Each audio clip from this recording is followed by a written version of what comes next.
Good morning, ladies and gentlemen. This is the Hydragons Breath Bow Wow, welcoming you back to another Archon's Adventures, the Kings of Undermountain. Welcome back, ladies and gentlemen, to our 5e campaign. Our players are so glad to have you here, welcome you, and are just about ready to give you a recap of our last session before we move on. Take it away. Last time on Kings of the Undermountain, we had some time to ourselves between Ilric, Mallow, and myself, and we enjoyed quite a merry time drinking and eating. Sadly, Judis and Thorin weren't able to attend because they were dealing with a financial situation and in returning all the relics and things that we had collected. But so it goes. Well, as we discussed the finer points of life and had a few hijinks involving Ulrich's dog, we last left off with Mallow telling us a tale of what could be assumedly a tale of strife or maybe whimsy. One can only assume so much, and the truth always seems so far from reach. Alright, I adore the idea and concept of both truth and whimsy, but as we continue onward, I would like to turn the mic over to our dearly beloved. So, sitting within the Workhorse Inn, our trio, actually our quadrangle of... Quadrangle, that's a good one. Quartet works as well, I just don't like to use that word as much as quadrangle. We have Jamie, we have Ulrich and Shala, along with Mallow, and of course our beloved Salem. So, let's go back to Mallow, go right ahead. So, how many of you know of Braithwaite? I'd say I do. That is well, he should be, as he is the Lion of the North, and one of 3 reasons that this island is inhabited, by dwarves, at least. Whilst I was a guard in Maiden's Lake, we thought that Braithwaite came from the Kingdom of the Silver Marches. This kingdom had been taken over by orcs, and we suspect that he might have fled over to Laskin in order to escape them. Alongside this, I heard a rumor from some of the sailors.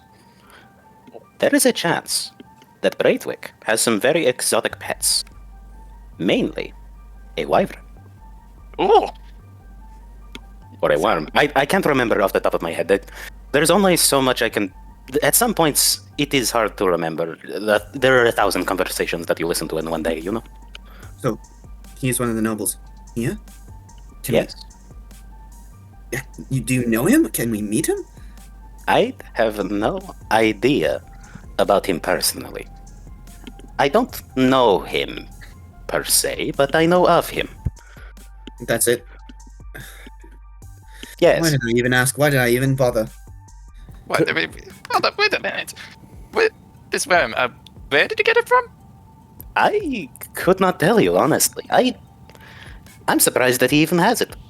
Yeah. If he does, of course. I would like a nature check from Ulrich, specifically about the concept of transporting a wyvern over this type of distance. Because I can do that. if this is supposed to be an adult, and you look over to Shala and it's like, I don't think that's good. Yeah, no, you're pretty sure, looking down to your little dog, you're like, I'm not sure if that would fit, Chief. If this is a small lizard-like creature, from what you know of a wyvern being, 20 feet long as a young adult, that would be pretty hard to transit. You could have flown it. That was for your work specifically, not for you, Mala. Okay, I was gonna add. Then, would you hide such a thing if it is so big and you go... I cannot imagine it'd be easy to get it from a city to another. Well, they have a lot of money. Settling an entire mountain in the middle of a bunch of islands is certainly not something that you can do on a daily basis. This is quite possibly one of the most expensive things that this clan has possibly done. They are importing just about every single bit of food that isn't gotten from goats on the island or the fish. I have a quick question for the DM. I am here. Approximately how many days was it to go from the mainland to this island? If I remember correctly, it was a little bit over a week. Okay. Because first you stop off essentially in the northern side of Chult, and then you have to actually come here. I will double check and give you the answer in just a second. Also, on deck for Judas and Thorin in just Take a your second. time. On deck for Judas and Thorin now, or? In just a minute or so. Sorry. Go right ahead. Okay. Well, besides all of the sailors' tales and superstitions, does anyone else have some? Is there any other questions? Assuming that you stop, it is 6 weeks. Whoa. If you don't stop, it's about 4, but from mainland Waterdeep to this island via Lantan is 6 weeks of water travel. Again, a lot of meat to just feed a worm for that long. Oh, yeah. Yep. Yeah. Anyway, so you don't know this man personally? I don't know this. I don't. I must admit, I don't know.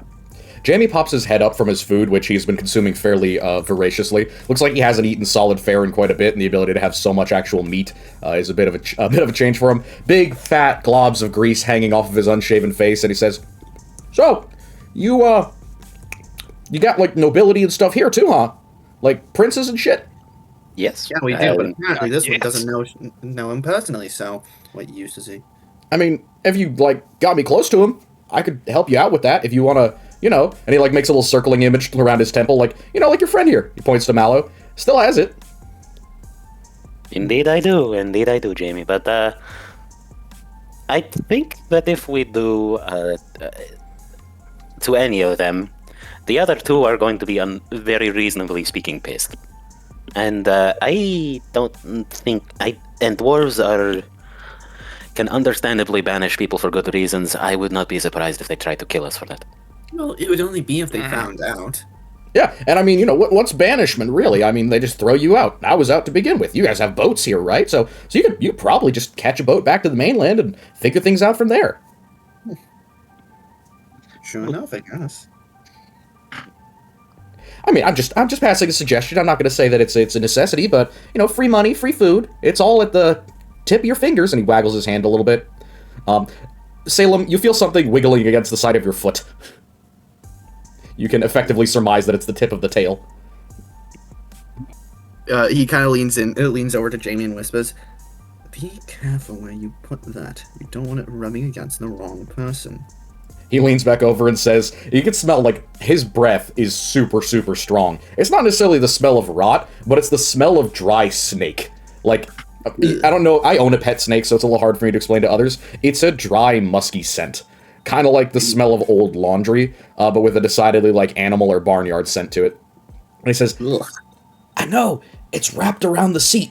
And you feel as he slaps on the side of the chair next to you, and it pops against these coils that are wrapped around the chair. So as long as somebody doesn't sit down, we're fine. I have an idea, Jamie. You'd see Malva take out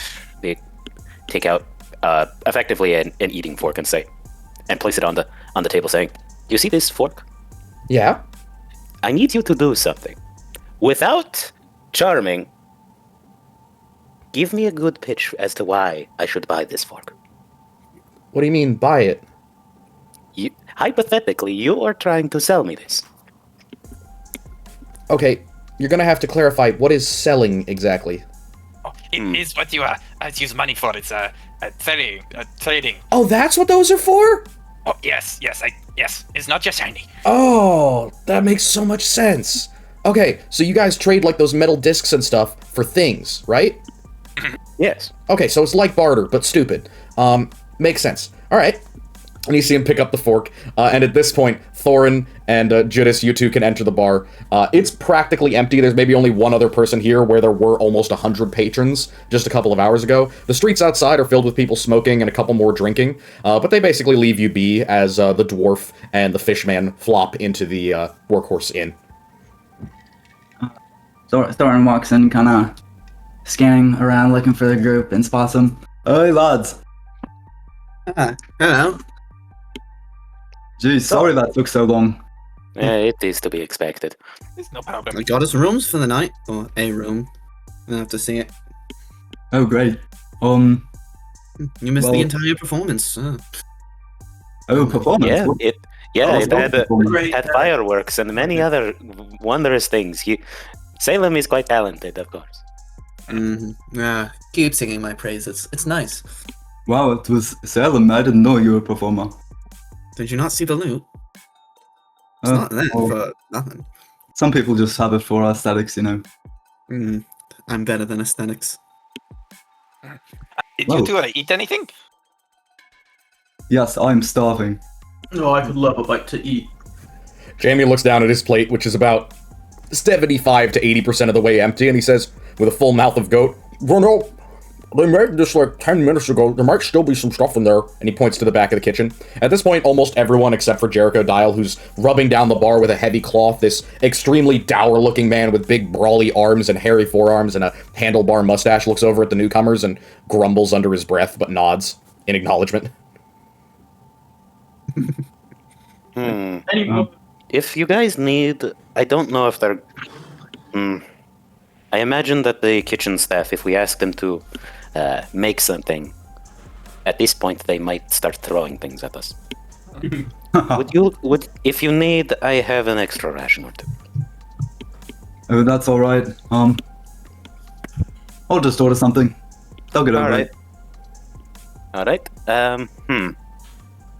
You would be able to tell that there's a style and a roller for people to put in orders rather than actually waiting for someone to come take orders.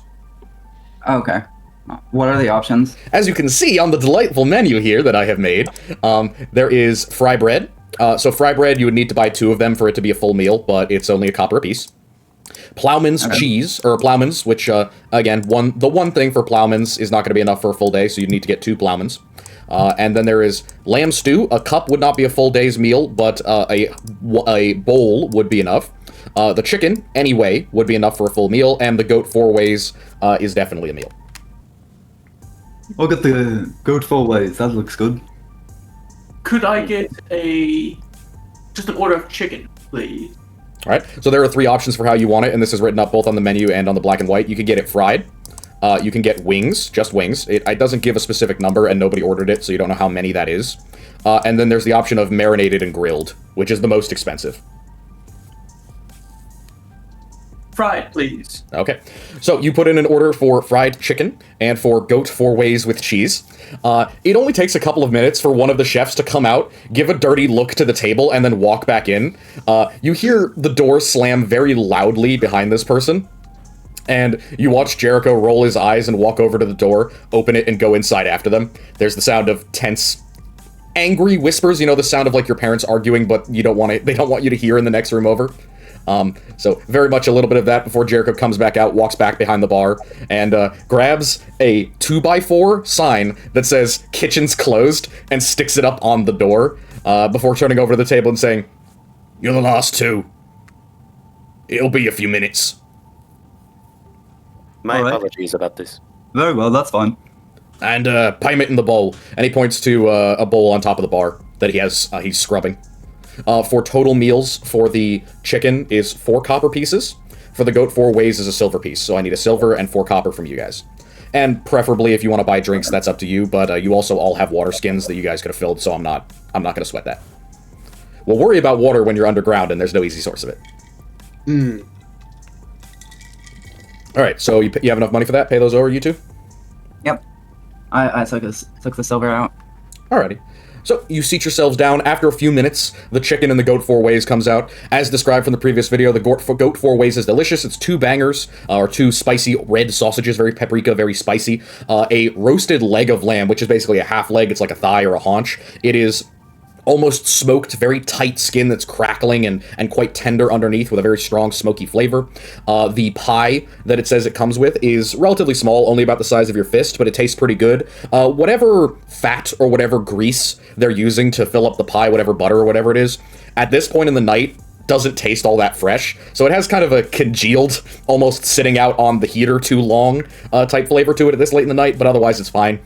And then the cheese, which is also the goat's 4th way because it's filled up with goat tallow and with rendered fat, is full of little crispy fried garlic puffs and puffs of melted and blackened cheese. So it's almost like a mix of dipping sauce and fondue at the same time. The fried chicken is 2 chicken breasts cut up into nugget-sized pieces, and then light fried, and then heavy fried. So you can tell there's a very distinct layer between like what is essentially barley chips on the outside, like wheat flour, and then on the underside is this crispy underlayer. So clearly once fried and then twice fried chicken. It's pretty heavy for a meal, but for you, Judas, who is used to a lot of fried fish, fried chicken is only slightly worse, and this doesn't taste all that fresh, but it's all right. There is no dipping sauce, so it is a little bit dry. Do you mind if I go up to the bar? I wish to ask for something. Go ahead. Jericho's waiting at the bar. Hello. Do you mind if I get a rag after my friends are done? I was just gonna help clean up a little bit. Sorry about this. I understand it's late. He waves a hand. Don't worry about it. You guys just finish up and get going.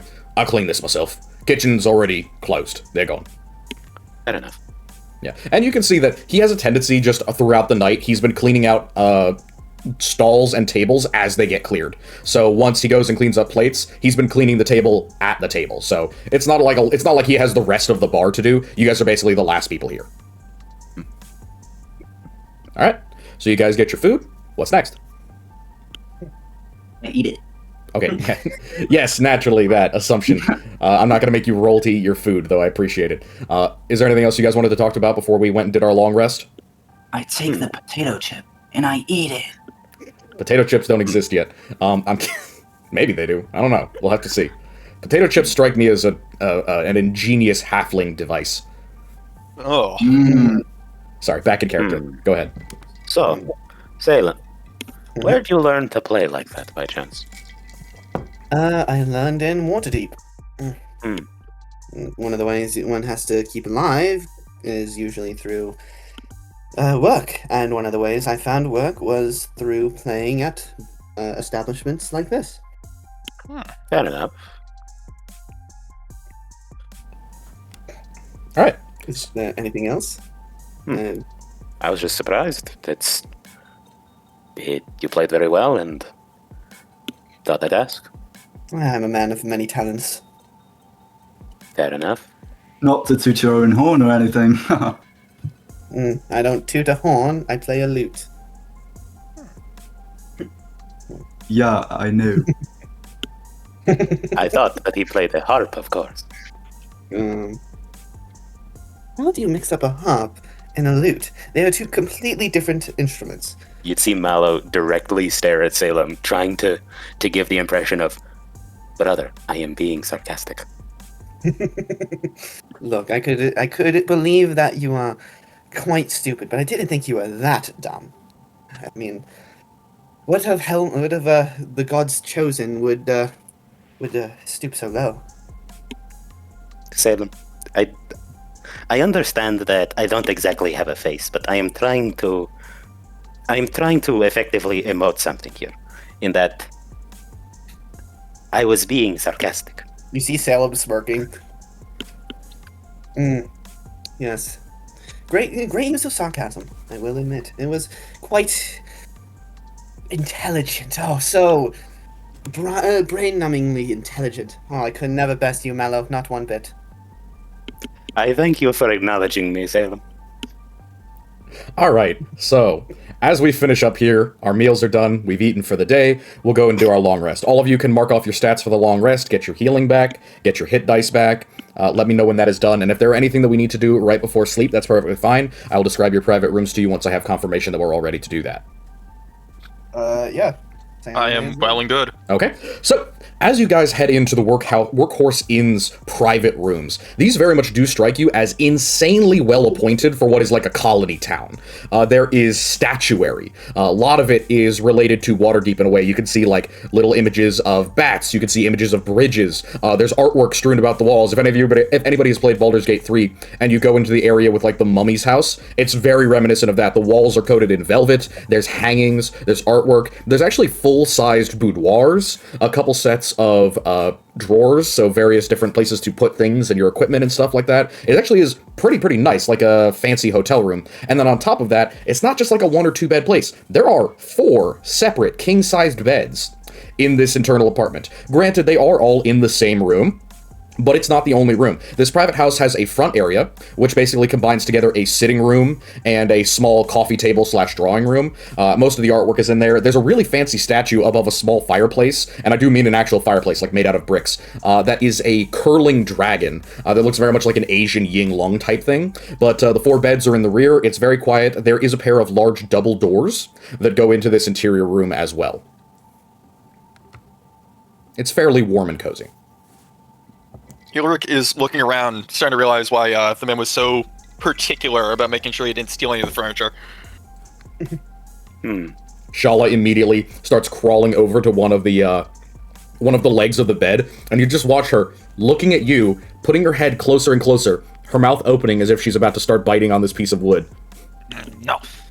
She does not stop. Continues onward, mouth almost about to reach the edge of the wood. Would you like some help with it, with Shala? He's already on her way over to wrestle her off of it. All right, grapple check. Strength. Yep, let's go. There's a snap sound as she grabs around the edge and the leg of the bed, starting to grind her teeth into the wood. Oh boy. What is this? I was in the bathroom. Where I was just describing the interior of the room.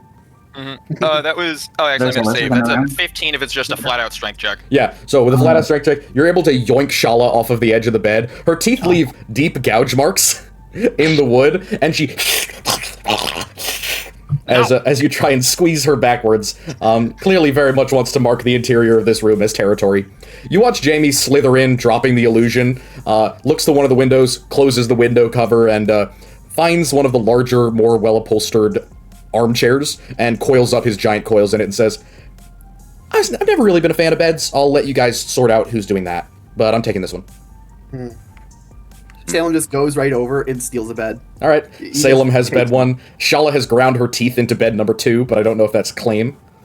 It's going to be claimed. We're working it out, as it were. Okay. How are you trying to convince Shala?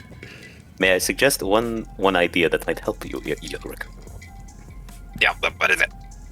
May I, if you need, in order to do this, I would need to try to do something. Do not worry, I will not harm Shala. It's wiggling. He hesitates. Okay. What are you planning? Could I? It is very simple. It is a way to get her to calm down. Oh no.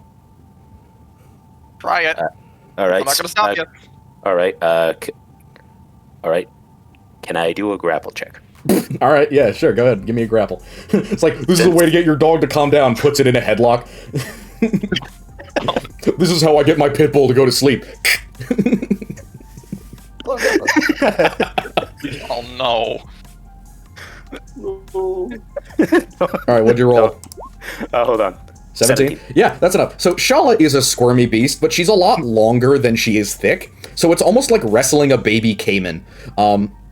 Or an adult caiman, because caiman aren't that large. So you wrap your hands around this creature. Its legs and its tail and its neck are free to snake around, but you've gained relative control over its body, and you can kind of put her in air jail. That was honestly the idea. Yeah, you're gonna go with air jail as a solution? Yes. All right, roll me animal handling with disadvantage. We'll see how much Shala likes you.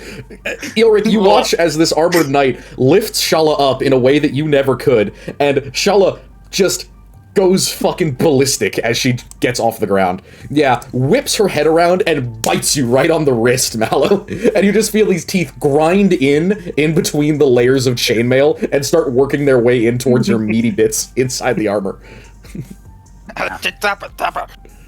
Don't worry, I have time. Roll me a d6. You doing all right, man? That looks like it does. Roll me a d6. Okay. 4. So, you take 2 points of piercing damage as Shala slowly grinds her teeth back and forth, basically just trying to stab into the metal, but eventually her teeth hurt. And so she pulls them back out, looks at your face, and like lunges for it momentarily, but as you're able to keep her away from it, she just goes back to squirming, a little bit slower this time, as she seems to be running out of steam a little bit. Just... You just see Mallow just standing there, almost looking basically emotionless, just not not reacting to this. Ask you again, what are you Just doing? stand there, unfazed. And he stands there, unfazed. Oh no. Don't worry, I'll be fine. You insist? She's already slowing down. She will run out of energy at some point. All right. Rick, are you just gonna let him air jail Shala for a bit? I mean, he's open to the idea, I guess. Sure. Okay. So, as you take several minutes to calm down the dog, or is anyone else claiming a bed while Eric and Mallow are locked in this arduous activity? I'm just standing by and watching. This is pretty entertaining. All right. Yeah, Thorin is Salem's not claiming. already, Yeah. he's just already like fucking horizontal on the bed. He's just like, Yep. Salem's already had a. one bit. I got mine. Yep. Salem is fully comfortable, so self-assured in the knowledge that nobody's going to try and steal his bed from him. So, as this continues, I assume Judas is also enjoying the show, or is Judas going to do this? Going to follow Salem's lead? No, I'm taking my room. Oh yeah, immediately. So it's not individual rooms, but it is individual beds. So the first two beds have been chosen. Again, they are 4 foot to foot, so it's 2 on one side, 2 on the other side. I'll assume that you guys are on opposite sides. So Judas is over on the far right, and Salem is over on the far left. After about 10 minutes of the adorable, entertaining sideshow that is Shala having a hissy fit over not being able to destroy the furniture, she eventually goes slightly limp in your hands, Mallow, and kind of just... like a very stressed dog will pant. He would then hand Shala to Yorick. See? Okay, I guess if that works. Come on, Shala, let's go. And Shala he has a comes bunch of... on the bed, dropping all of his... there's a thunk as he just drops his backpack on the right side of it. Yep. Shala has a bunch of foam around her mouth, and she's kind of like lolling her tongue out of her mouth. None of that is wiped off before she's dropped on the bed. Yep. Instantaneously takes to just fucking destroying the top sheet. Just digs in nails, digs in mouth, and starts... And you watch as she jerks her head back several times until the top layer of sheets have come loose, and she starts twisting them into a bed. Good enough. I have saved most of the furniture. Oh well. Not paying for that, Ilric. You are, just so you know. DM, I have one question. Okay. Are there any... I have several. But we can continue. Are there any rooms in this that have a door? There are only 2 doors. One is the double door that leads into the bedroom. The other one is the door that leads into the building. There is also one large window in the sitting room / coffee room, and then one smaller window high up on the wall of the bedroom. The integrated outhouse that Jericho had told you guys about is right outside of the door, so you just have to walk out of the main entrance and just haul a right. So there's 2 doors. One leads into the bedroom. The other one leads out of the building. Sorry if that wasn't clear. This is a two room apartment, effectively. In which case, I will be back. I have to use the bathroom. Do not disturb me in there. Okay, so that basically leaves Thorin with the only other bed that isn't currently occupied. So Thorin, you can take your well-appointed spot. Is everyone else just passing right out, I assume? I think Salem will use the bathroom after Mallow is done. Fair enough. It is a long-ass day, too. Mallow, what exactly are you using the bathroom as an excuse to do outside? 2 things. 1, he is taking a piss. 2, he is taking off his armor besides his helmet and basically putting on plain clothes. He's then gonna go take a blanket out of his things and then go take the coffee room. Okay. So the only other options for chairs in the coffee room, the one very comfortable armchair has been taken up by Jamie, who is already unconscious. The other one is 2 straight-back chairs that look very uncomfortable to sleep on, a carpet, which looks a little bit dusty and thin, and a backless settee. I'm not sure if you know what a settee or a divan is. Like the shrink couches? Kind of, but it doesn't have a back. So it's just got 2, like, edges or 2, like, shoulders, but it's just a flat thing. There's no raised side or edge. And it is just barely wide enough for a man your size to lay down on. It's better than straw. It is. You'd see Mallow basically just laying down in that one with gripping in one hand just his axe. You're sleeping with your axe? Yeah, I have a hand axe. Yeah, dog, sure. That's not dangerous at all. That's normal. That's normal insane. Okay, so, as you all rest up and get the rest of your stats back, I will need everybody to roll me a d6, please. Alright. Is this including NPCs? No, because Jamie doesn't have anything. Jamie has no Shala. Jamie has no items. Shala also has no items. Perfect. Holy Wait, shit, is that 3 4s in a row? That is 3 4. That is 4 4s in a row? Baby. Wow, that's crazy. Let's go 4. I'm terrified. So that's Mallow rolled a 4, Thorin rolled a 4, Salem rolled a 4, Ilric rolled a 4. Who's left? I believe it's Judas. Oh yeah, me. 5d4 statistic damage. Roll a 4. No fucking way I take 5d4 statistics damage. It feels like being stabbed multiple times. This is 5. This is a 5th 4. Yeah, if Thorin, if you want to roll a die for him, that's fine. I'll take wait, that that too. was a Oh, there we D4, go. that was a Okay, thank God. Thank God. Wait, that was a d4. That is a Roll D4. Nice. Roll a d6. Oh wait, I rolled a D4 instead of a D6. Yeah, I need a d6. Please be a 4. Please be a 4. This would be... Okay, 6. 6. Gotcha. Good. Thank the Lord. It's Judas. Alright, so, Judas, as the rest of them have a wonderful and restful evening's slumber, even in the bed, which is not something that you're incredibly comfortable with. You're a Triton. You're used to sleeping in the well of the ocean, in the comfortable undersea glory that is, kelp forests and secluded caverns and crevices in the rock. You're used to being swept out to the tide and swept back into the returning tide. Your concept of sleep is more of a slow floating concept, like that of a seal or a baby sea lion or something. It's not really a soft, stay-in-one-place type bed. And especially with your kind of naturally viscous and sticky body, being inside of what is essentially a whole bunch of cotton and wool sheets feels at least mildly dehydrating, if not outright uncomfortable. So, as you're tossing and turning, you are getting your full rest, but as you're tossing and turning, you hear a sound in the darkness. The lamps have all gone out, the fireplace has been doused to a tiny little pile of red, emberous coals, and you hear a slight creak sound, and then you hear another creaking sound. Oh. Yep, there's just a... Can I tell where it's coming from? There's a and then a yeah, it appears to be coming from somewhere inside the room. Again, it's a little hard to see. Do you have dark vision? Yeah, I have dark vision. Yeah. So as you raise your head, take a look, you can see that the outer door to the room has been opened. And outside of that, it's still pitch black in here. Wait, if there's only 2 doors, one of them going outside and one going to the bedroom. The bedroom door has been opened. And as you're looking and you're watching, you watch as Shala seems to rise from the bed, unbidden, and there's a faint sound as she realizes she's being picked up, and then you watch the blanket that she made into a bed get folded up around her by invisible hands almost, and squeezed tight like you're catching a snake in a basket.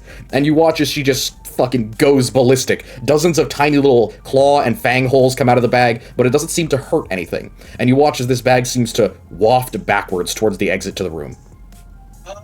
Can I fucking snatch the bag out of the invisible Jit's hand? Absolutely. Absolutely. So you stand up, you walk over towards the nothingness that is picking up Shala, and as you get close enough, you see that it isn't nothing. Against the door to the main room, where you can still see the tiniest little inklings of red firelight from the embers, you see the image in front of you.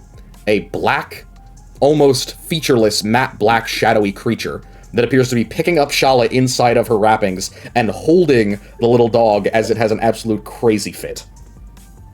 I'm gonna point and announce to just announce loudly, "Hey, let go of the fucking dog!" Or, sorry, that's not my voice. Let go of her! Alrighty. The creature turns around and you can see a pair of blank white eyes staring out of you through this black emptiness that this appears to be. It proceeds to try and run. I need everybody to roll me initiative. Alright. Initiative time. Yay, urban generic. Oh, sweet. That's Wow. pretty sick. That's a pretty sick initiative. I like that initiative. Alright. So this creature is going to go first, and then you guys, well, if you could place yourselves down on the map. In terms of building, I will draw out the area that we are in, because that is most helpful. I know this is kind of an old-ish map. Don't worry about it. What? It looks... It's old? No, I shouldn't say old in that way. Inaccurate to the actual building. So here's the double doors. I mean, if it works, it works. I'm not gonna complain. I will complain, though, because it's my thing. All right. You can complain about the things you want to complain You four about. are in here. Do we have an image for Shala that I could use? Yes, we do. We have an image for Yes, Shala. we do. Yeah, Oh, we're all in here, right? Could you drop Shala down? I got. Yeah. I don't need two. Oh, there's two over. I don't need two Shalas. I got it. Oh, I'm in the coffee room with Jamie. Yep. Yeah, Oh, I don't have an image for Jamie. Oh no. No. I can use the image of his mom. That works fine. That's not traumatizing. Ugh. I will get an image for Jamie later. I forgot I did not have an image for Jamie. All right. So first up in initiative is the creature. The creature, you see Judas. Judas, you'd be over here. Judas, you watch as this thing looks directly towards you and starts slowly walking out of the building. You can take an attack of opportunity if you'd like. Sure. Yeah. I'll roll that. And then Ilric is on deck. So you guys remember, just 10 seconds to take your turns and hurry up. Yep. Attack of opportunity. Okay, that misses. Ah, rats. Next one up is Ilric. Yorik's up with a start as he's knows Shell is missing, immediately grabbing the stuff, and he's gonna run up and make a melee attack. All right, go right ahead. A short sword. You do have dark vision. So I you, do. Yeah, so you won't have disadvantage. That is a not great. Okay, That's an 11 to hit. that does not hit. Yeah. Then I'm gonna cast a spell. Yeah, Hunter's Mark. Okay. Hunter's Mark requires a save or no? No, it's just I see a creature within range, and I mark it as my quarry. Till it ends, deal extra damage, and I have advantage on any wisdom saving or checks I make to find it. Okay, sounds good. Just got the initiative there. All right, tracking ability. So, as you swing at this thing, again, it's so dark against the blackness that it almost seems invisible, and you're not even sure if you hit it or if your weapon just passed right through. All right, Salem, you are up. Quick question. Yes. Would the help action do anything here if I were to like help Chala? Well, I believe Shala's controller would have to try and use her turn to get out. Would you like to try and do that in retrospect, Ilric? Sorry about that. I wasn't sure I was still technically your controller, but I will try to do that. Remember, Give works me like an a NPC, moment. so technically under your Yep. control. Gotcha. All you'll should I need to make do- this just Yeah, all you'll need to do is roll me a strength, or you could roll me an attack, your choice. I'll do just net strength. That's 11.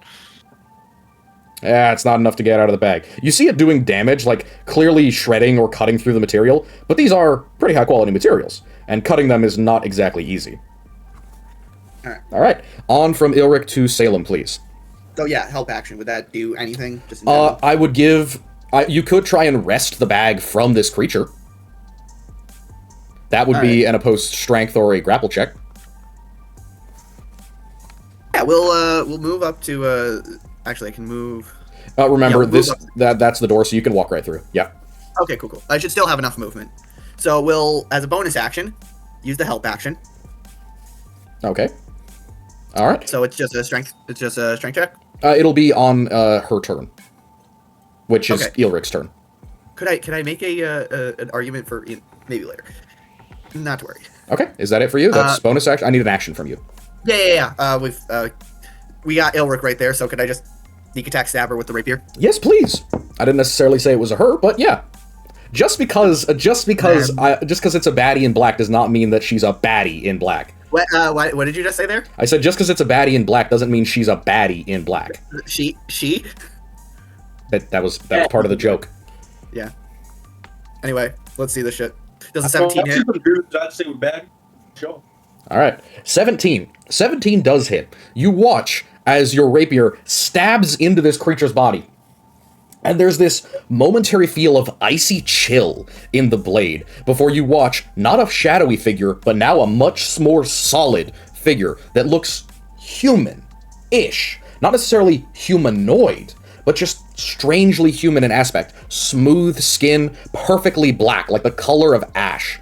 And looks at you from empty grayish-white eyes before this veil of darkness comes back up around it. Your blade does appear to have done some damage, but you also notice before the darkness dissipates that some of that damage was clearly fixing itself when you pulled out. All right. Should I roll damage? Yes, please. All right. 10. Okay, That ain't solid. too bad. Also, it was sneak attack, right? Yeah, go ahead. 17. Okay, nice. All right, then I would like Judas, please. Wait, but All right. But what about my initiative? What about it? Did I miss you? Yes. Ah, I see. Sorry, one sec. I knew I forgot somebody. I just didn't remember who. All right, Mallow. Yeah, I'm gonna quickly use Mallow, that you are to- up. In which case, I am going to have Mallow basically just go run to the bag that Shala is in and just try to grab it out of the shadow thing's hands. Okay. Give me an opposed strength check or a grapple check, please. It is going to be strength on your part. All right. All right. And 11 is not strong enough to wrench it free. I am so sorry. Dang. Yeah. Again, you get your hands on it, and then you watch as this thing somehow jerks the bag away, and in the darkness, you almost can't tell what angle it's trying to move at, because again, it blends in almost perfectly. Even with dark vision, this thing looks more invisible than just being in darkness. As if its body is immaterial. It almost looks like you've coated a human being in Vanta Black. You know that darkest pigment on Earth thing? I see. Yeah. Looks like you've coated a person in that. Alright. Is that all you have for your turn? I would try to go for an attack, but I don't think I can. Yeah, because that takes your action. Alright, Judas, you are up. Staying up, crowded around. I'm just gonna. Yeah, you're gonna have to speak up. There is one more spot for you right here. Yeah, you're pretty far from the mic. You technically could move in front of the door. You do have enough room. Where like there? Yeah, like there. That would work. You would be in its way, essentially. Beautiful. And I don't have a problem with you taking a move through Ilric Square, because you are effectively just stepping over Ilric. Wait, so, hey, DM, is Ilrix short enough that we can just freely move over him? Yeah. D&D rules state. Top your cranium. Dungeons & Dragons rules state that if you go through the square of an allied creature that is your size or smaller, it does not count as difficult terrain. I believe that's how it works. That's amazing. So, yes, you can step over both your allies or small people. 21 to saber, yeah. The same thing happens. You swip at it with the saber, and you're like, that should have been a good hit. I know I can't really miss with this big curved sword. And as you slash through where this creature's body should be, you definitely watch as, again, that fade of blackness, that dark shadow around it drops momentarily. And again, this dusky, dark-skinned creature with its pale eyes and its relatively humanoid clothes. Like, it definitely looks like old-style robes of some kind. Maybe, like, ornamental, like an old man's smoking jacket. But it's still dark black, colored of the darkness of the night, and its skin and all of its features are also pitch black as it looks at you. Again, you can do your damage, but it does seem to be regenerating some of that health back. Okay. That's not right. That's unfortunate. I don't think it's possible for you to That's roll a just 2. not right. It just rolled 2 instead of rolling damage. Yeah, fix your saber, dog. Yeah. Here, I'm just gonna roll a d6 plus 4. Yep, solid. Alright. 9. There you go. So you deal a total of 9 damage. It's taken a total of 23. Quick maths. All right. Very solid. I like to see a Judas. Jamie, and then Thorid. So I will do Jamie first. Jamie casually walks over to the creature, reaches out with his hand, touches it on the shoulder. It needs to make a wisdom saving throw. Or he has to make an attack, and then it makes a wisdom save. Oh, wait, no. Geish is in action. He's just going to cast Geish on it. Actually, I'm going to leave that spot open so that Thorid can have somewhere to approach, because Jamie is not a melee fighter. He's just going to cast Geish. It's going to be d20 plus 3 for his save. That's an 11. Fails on the Geish. You hear Jamie intone something that very much sounds like a foreign language, just Hestiaforin, and then says, "Let the dragon thing go!" And you watch as this creature drops Shala as a reaction and just stands still.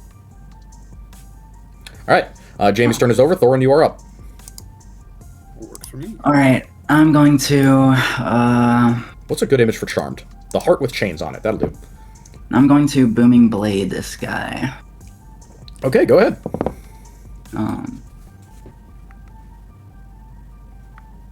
Booming Blade? 16? That's a hit. 16 is a hit, yes. Boom. Okay. 28. Total damage, please. And Booming Blade.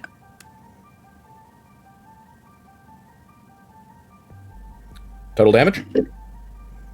So you don't do Booming Blade until it moves, I believe, but you might do a D8 of Thunder beforehand. You Warlock mains know better than I do, TBH. Oh yeah, it's only. Yeah, only if it moves. So Okay. I'll reroll, or you can just take the 12. I'll take the 12, I guess. That's fine. All right, so as you do your thunder damage, you smack this creature. The thunder damage doesn't seem to be getting regen from, but it does seem to still be on its feet, albeit charmed by our beloved Jamie. So back up to the top, it has dropped Shala. It knows that it should drop Shala. It has been charmed to drop Shala, but it's also completely surrounded by dangerous creatures, and it hasn't been ordered to stay still.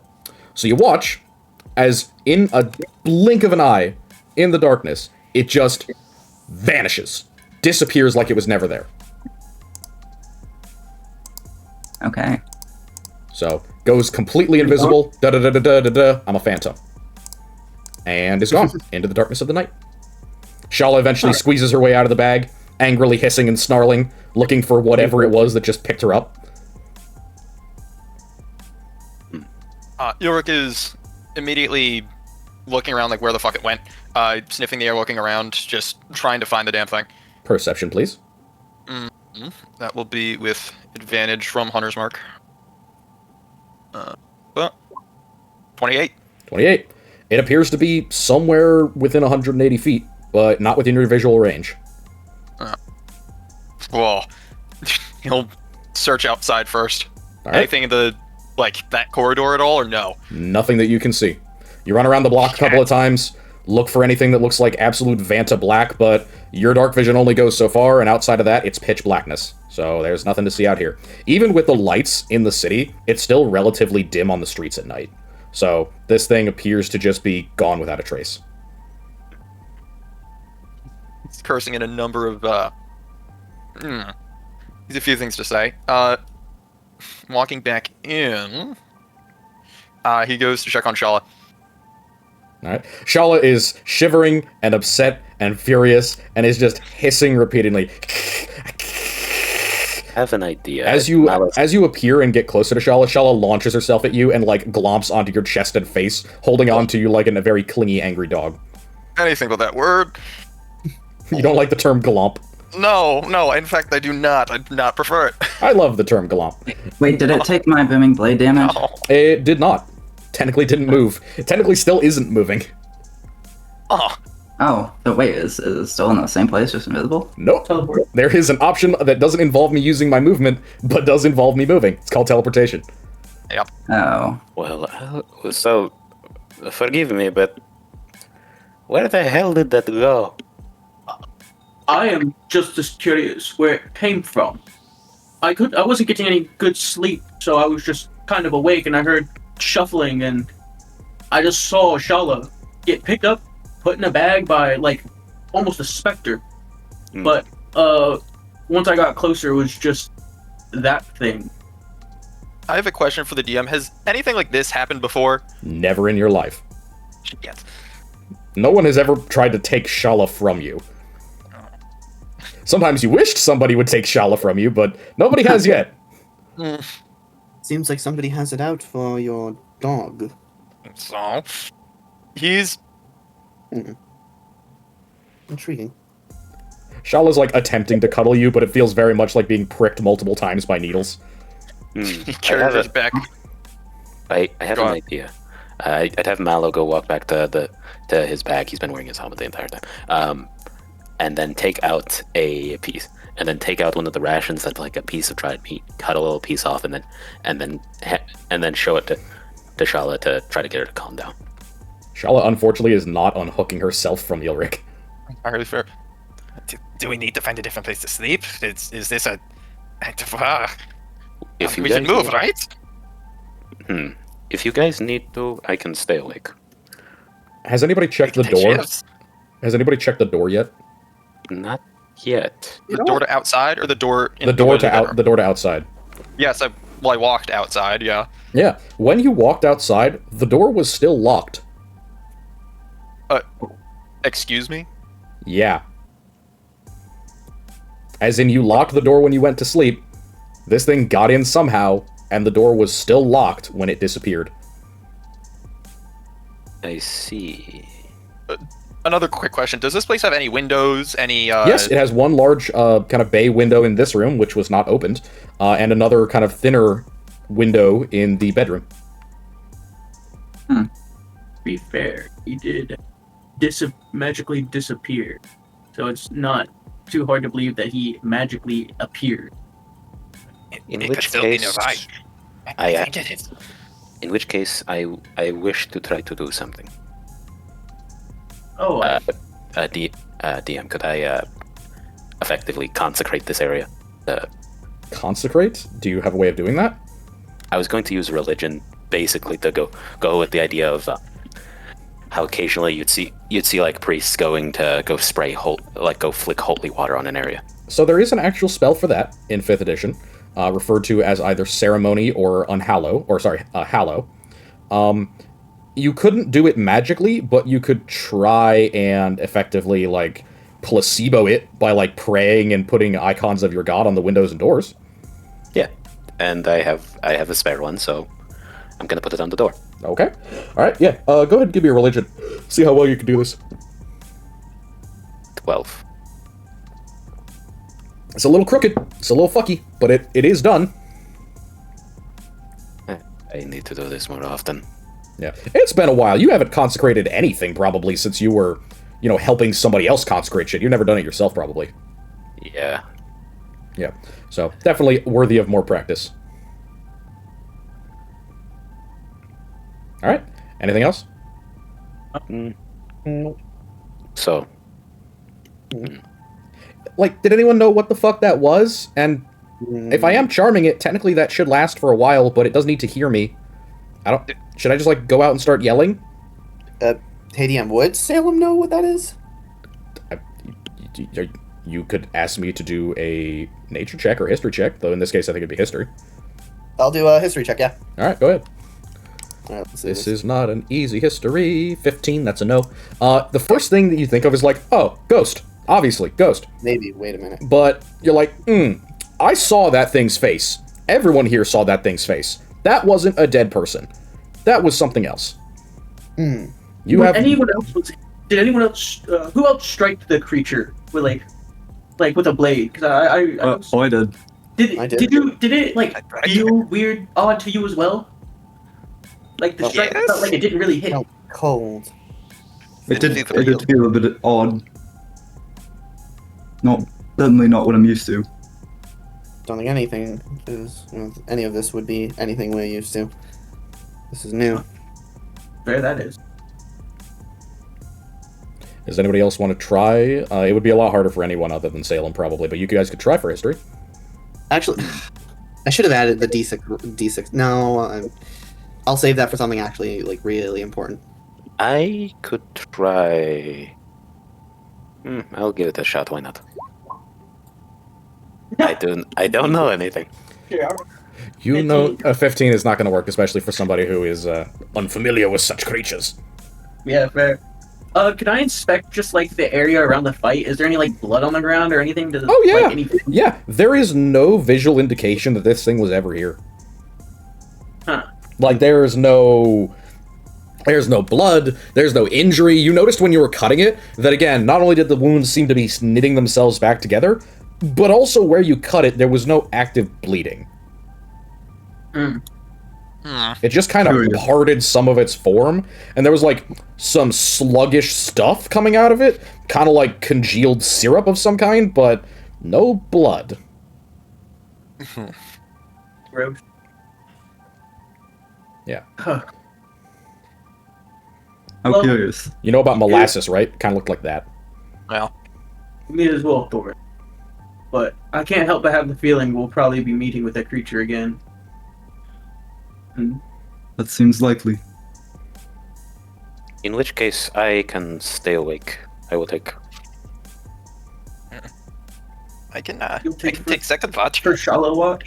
You only need to have 2 people on watch, because it's already about halfway into the night. Okay. So just the 2 of you? Okay, I need a perception check from Mallow, as you guys get back to sleep, unless anybody has something to do before that. Okay, Mallow, perception, please. I can see things. You hear the sound of someone shouting from a couple of doors down in one of the other workhorse inn rooms. It's the sound of a man, guttural, kind of like a, "Hey, you there!" sound. You'd see just Mallow immediately get out of the chair and just bolt.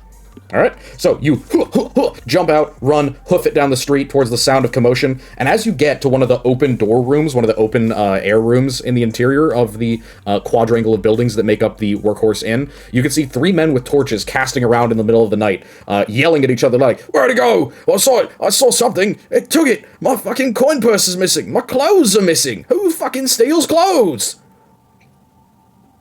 He's in a nightshirt and basically nothing else. Hey, was your door locked when you...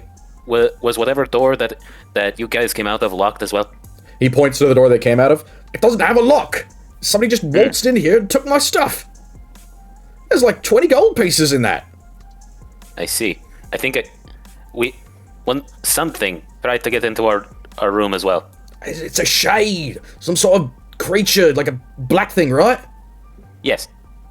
Did you, like, attack it? Or did you fight? Yes. Did you catch it? We found it, we attacked it, it teleported away. Teleported?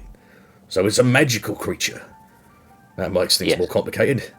I'm gonna go get pants. Somebody else call the guards.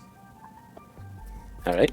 Alright, the rest of them disperse, one to recoup his ability to wear pants, and the remainder of them to go and try and get the local city watch. It takes a few minutes for those guys with the lanterns to show up, but once they do, there's not much to tell them beyond what these guys are able to see. One of them apparently was coming back from the can and saw the creature walk outside in his torchlight or candlelight. He described it as the same way that you guys did, this black shadow in the night, almost impossible to tell from the darkness of the regular area. He only saw it because it was in like the ambient glow from something else, otherwise it just would have been basically invisible to him. And the guards take note of it, take note of your story as well, make sure they keep track of it as things goes on, but it appears to have disappeared into the night. Certainly you don't see it. Alright. I see. As Ilric takes the morning watch in the early hours of the morning, there is no more disturbances, so the creature appears to have robbed enough people for one evening. Because apparently Shala wasn't the only thing that it found interesting. That guy's pants were apparently interesting. So, as you guys wake up in the morning, you can mark off anything that you had for your long rest that you haven't done just yet. And we continue on to the last of your missions before we go down into the gray zone. Is there anything that we want to do in the morning? Check out in the morning. Jamie's going to sit around. Jamie asked before you guys leave, did you guys pay for the rooms for more than one night, or...? Nope. I may be having to perform again tonight. You better fucking pay well, but... room is at least enough. Okay, well, I'll be here, and if I have to go out, I might... And he, like, makes a gesture with his hands towards Mallow specifically, says, I might need some coin. Very... alright.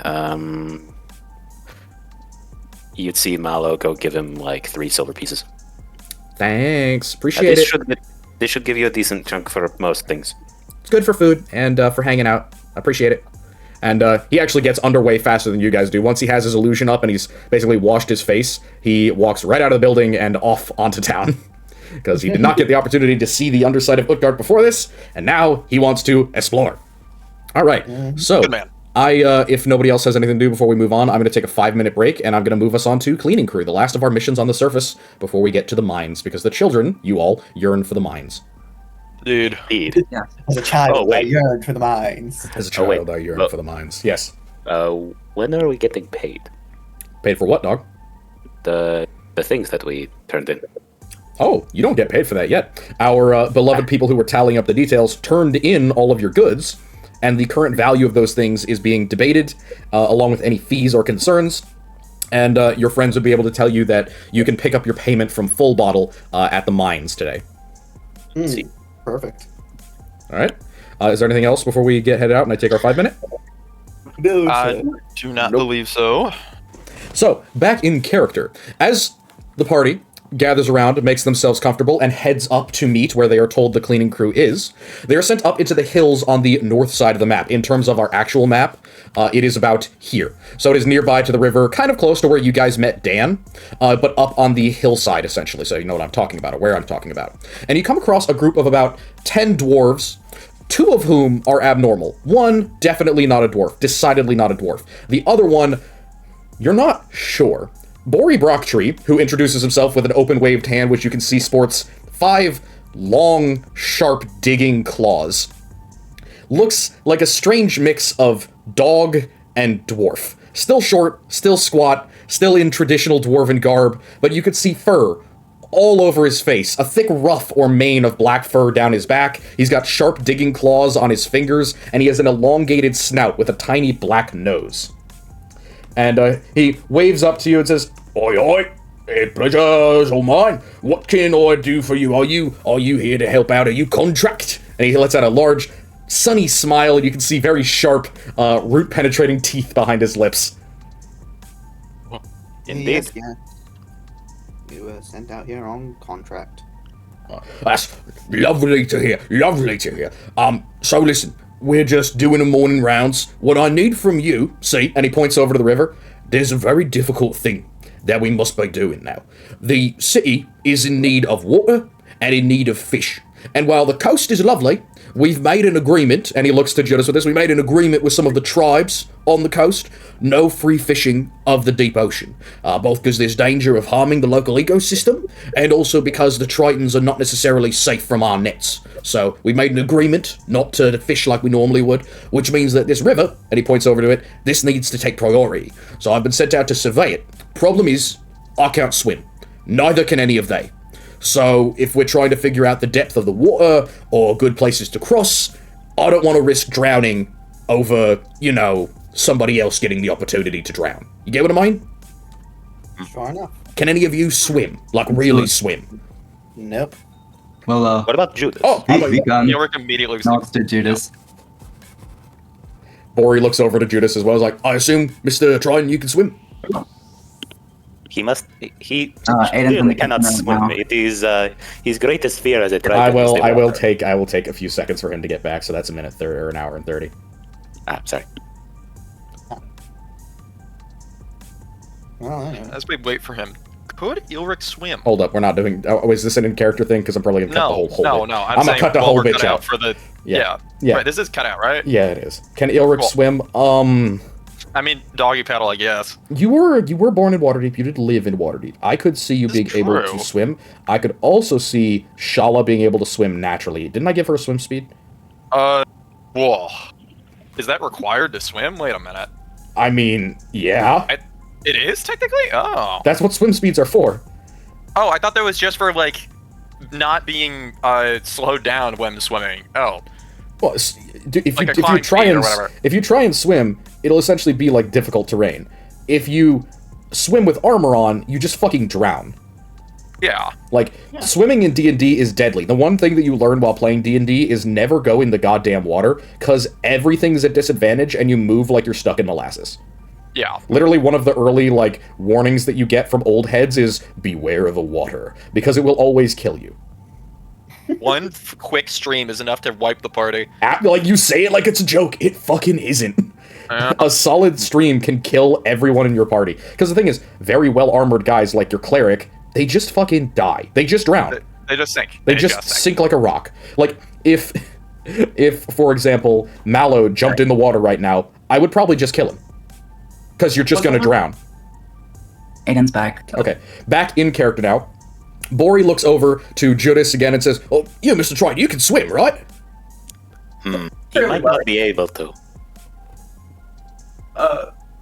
Can I get it? When am I swimming? He's asking if you can... Fucking Jesus. Like just in general, yeah. Christ alive. Alright, I will go again. Sorry, I was trying to. I know. For a small joke. The point that he's asking for, because you weren't here, Aiden, is he asked if anybody could swim, because they need to survey a section of this river in order to try and build a bridge. So specifically, they're looking for an area that basically is fast-moving enough for fish to go through it, so that they can drop nets down, but is deep enough that they can build a bridge in the water. So when he asks, you can swim, right? Oh, absolutely. Absolutely. So, yeah, so all that I really need is, since none of us can swim, right, and he gestures to the woman next to him and the rest of the dwarves, some of us are short, I just can't really do the whole water thing, she's too pretty to go in the water, and, all that. I need somebody to go along the river and just make it down to the end, find a spot that goes quick, a spot that the fish will go through, and somewhere that is tight enough on either side that we could build a bridge and use that to drop nets down in order to catch fish coming up the stream. Think you could do that? Yeah. Okay. And in the meantime, if you don't mind, just walk along with us, help us with the survey, and then when we get to a likely spot, swim right away, okay? Oh, absolutely. I was just planning on going in the water and swimming until I got to a point that looked good. Alright. Can you give me an insight check? Sure. Yeah. So with a 10, you pretty quickly see that this gorgeous woman next to this short little fuzzy-faced dwarf, Bori Brocktree, who again, doesn't look like a dwarf, looks like some sort of horrifying half-breed mix between dog and human, is checking you out, Judas. Like, not abashedly, not embarrassedly, is like staring at your abs. Oh. Almost to the point where it's rude. Well, I can't help it. Do you like what you see? Or have you never seen one of me before? You watch as her eyes kind of flutter a little bit, and she finally finds your face again. You know, eyes are up here. And you watch as she takes a step towards you and says, well, you know, tall glasses of water, rarely find them around dwarves. And I've seen a couple of tritons before, but never any so big. Wow. And you take another closer look, and she really is gorgeous. Like, even the fact that she's dressed up in, like, ceremonial, extremely fancy clothes. Bori kind of rolls his eyes and turns around and gestures to the rest of the dwarves to get on their feet and start walking. Nadia reaches out a hand to you, Judas, and says, would you mind? I might, slip. I take her hand. I do not. Yeah, she doesn't take your hand. She reaches up your arm, all the way to the crook of your elbow, and pulls herself in right next to your side. And you feel her other hand reach out around your stomach and just kind of plant the center of her palm on your abs for a second as she fakes a slip and then pulls herself back off. Oh, sorry about that. My name's Nadia. Pleasure to meet you. Smooth. My name is Judas.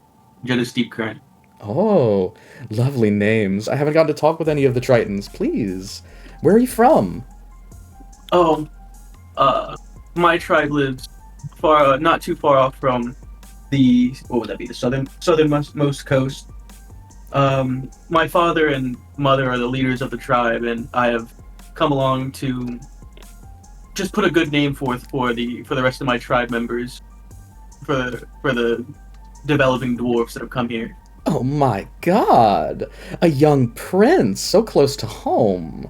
Oh, that just sounds lovely. You gotta tell me, you have a place, right? Like you have a home to go back to? Water, unfortunately. Oh, I have no problem with that. I have no problem with water. And she smiles very widely. Oh my. Oh my. Oh damn. Are the rest of us able to... We all, like, hear and see this Oh happen, yeah, right? no, you're watching her actively hit on Judas right in front of you. And she's not being subtle about it. Like, you watch as she takes, like, both of her elbows, one of which is wrapped around his arm, and, like, squeezes together on her chest right up in front of his face. Yeah, Orc just looks up to the other three with a face of, like, what the fuck is happening? What? Hello? Mallow would kind of look like he's not actually. He just isn't paying attention and just say, just look like you aren't paying attention. It will be over later. Just, I'll explain then. Wow, look at you, Judas. Nadia turns her head and just kind of winks at Thorin and says, don't worry, I'll be over in a minute. Alright then. Well, Thorin gets a little wide-eyed at that. hey DM, how many dwarves were there by chance? So there are 10 total. Well, okay, there's 10 people in the cleaning crew total. One is Nadia Reeve, one is Bori Brocktree, the surveyor, and the other 8 are just regular dwarves. Bori eventually walks over and kind of points you guys down the shore of the river and says, oh, if we could get going, Nadia, just, yeah, you know what you're doing. Just, you know, don't... And he kind of sighs a little bit and says, try and do your job today. Nadia makes a nasty face at him and says, you're no fun. I'll do my best to help, I guess, but I hope not to get too near to the water. Well- I, myself, don't really like water. I do not feel like taking off my chainmail right now, so I'm not going in. Bori nods. Yeah, Yeah. I know how you feel. Were creatures don't tend to love the water either. And he holds out a hand to Mallow and says, Were Badger, by the way. Sorry I didn't say it out front. I am Mallow. Oh, yeah, I'm not saying my name, I'm saying why I look like this. And he makes a gesture in front of the snout, and now that you get the name, obviously Badger-like features. I see. So, did you come along with the other dwarves from Waterdeep? Oh yeah, professional surveyor. Professional. Long-time job and purpose. I'm on private contract, hired out privately by her ladyship, and, well, me and my crew, and he, like, makes a sideways glance at Nadia, me and my crew work here for the long term. At least I'm planning to stay. It's a lovely place, and you would not believe what they're paying me to stay on permanent. In which case, I do want to give you some advice. You know the northernmost part of the island? Oh, yeah, right, yeah. Do not, for the time, it's not dangerous, but it's better that people just don't go there. May I ask why? You're not going to believe me when I tell you this, and that's entirely fair, but there is a very big giant. He's not angry, or even mean. Honestly, I like him as a person, but... Yeah, I got you, just theoretically dangerous, territorial, and all that good stuff. I can see it, and I don't disbelieve you whatsoever. I certainly could see a giant, honestly, being around here. Big empty space, lots of fish and whatnot for him to be with. I'll keep it in mind. I'll actually add it to my survey, make sure that we don't have to worry about him in future. Do you know where specific on the northern end, or just everywhere? On the northern end, it would be a bit more into the interior. Also, as a part of helping him out, we found something that I think you might be interested in. There is another entrance into Utgard that he showed us. Oh, yes. Everybody heard about that yesterday. It's been cleared out. Don't worry about it. It's been made slightly safer than it used to be. Also, word to the wise, if you see anything that looks kind of like a lion and kind of like a person, just stay away. Don't even look at them. Turn around. Walk. It's for your own good. To be entirely honest, if I saw something of that description, as, you know, ironic as it may be coming from me, my first reaction would also be to stay away from it. That's just how these things tend to be. I have to admit, I'm pretty glad to have you all along. It's rare fare that we get other foreigners in the area. I can tell, obviously, you're not a dwarf, but, and he looks over at Thorin and says, you remind me, somebody said something about one of the early prospectors got stuck underground. Is that you? Yup, that would be me. How's it look down there? They're sending us down next in a couple of months once we're finished with all the islands. What is it like down there? Doc. Hey, anything left of the mines or the inner workings? I heard there was a whole cityscape down there one time. Yeah, there's still a cityscape down there. I'll be so excited. Pretty deep though. Bori, I remember one other thing. Claude would occasionally go over near the lighthouse. The lighthouse. There's a little town. It's Maud Clovelin. I know who you're talking about, though. Yeah. She has her little spots around. We've found pieces of pottery and little pieces of cloth and scraps and things. Tossed them into her for a pretty penny. Oh, one more thing while we're trading, artifacts and information. And let's just move while we do it. And he starts walking along. Nadia is still, like, holding on. Now, instead of holding on to Judas's arm, she's got one arm around his waist. In a very much, like, possessive girlfriend way. And she's forced her way up underneath your arm, Judas. I wouldn't say force is a hard way to describe it. I was gonna say, are you resisting, or are you, not in any way, shape, or form, man. I'm supposed to be getting to know the local. Yeah, absolutely. So one arm is around your waist, hooked very dangerously close to your inner thigh. The other one is holding your hand on top of the side of her chest, like holding your hand to her, essentially. I would like you to do a perception check with disadvantage, as this gorgeous woman essentially both feels you up and as you feel her up. I can't help but feel like she's gonna be robbing me or something. 17? Yeah. Yeah. Her skin and her body is fucking gorgeous. Like, you've seen women of your own race who are considered, like, great beauties. You've also seen humanoids of various kinds that are considered shapely or comely. Now, whatever Judas may believe about what makes a woman beautiful, this looks like a princess. She looks like a young heiress. Nadia Reeve is gorgeous looking, and she appears to be absolutely obsessed with you on, like, a moment's notice. But, with a 17, you feel something off about her touch. It feels a little bit soft, wet.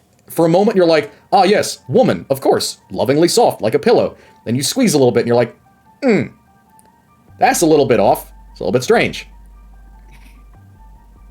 Oh, is she a siren or something? You feel she feels you take like a little bit more of a squeeze, and she like giggles and looks up at you.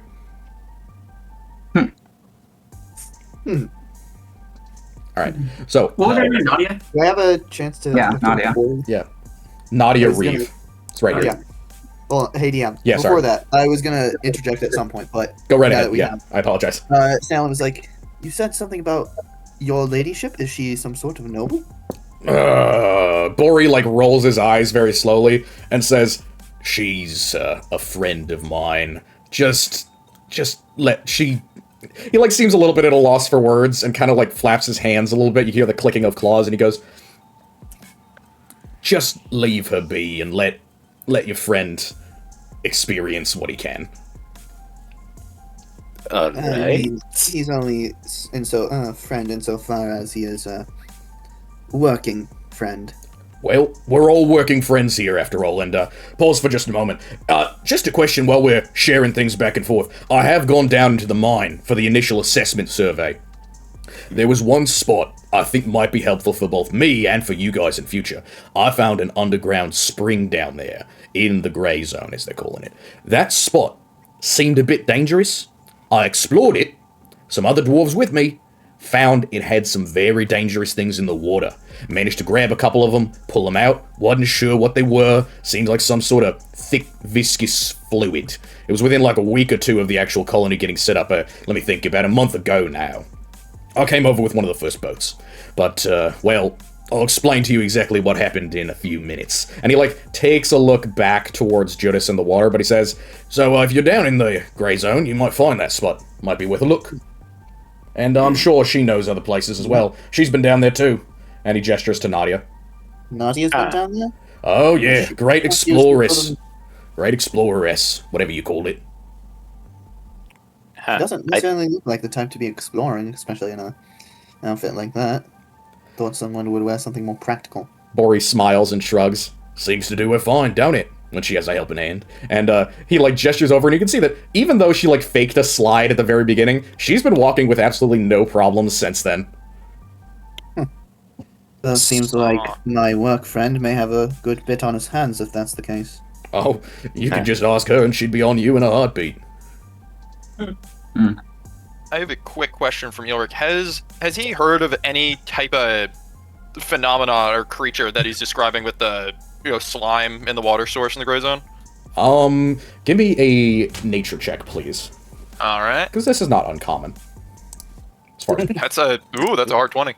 Oh, yeah, it sounds like a slime of some kind. From the description that he gives of something that lives in or near water, especially underground, and in addition to that, something that lives in or near water underground that is in some way like black or slimy in that way. Slimes of all different types live underground.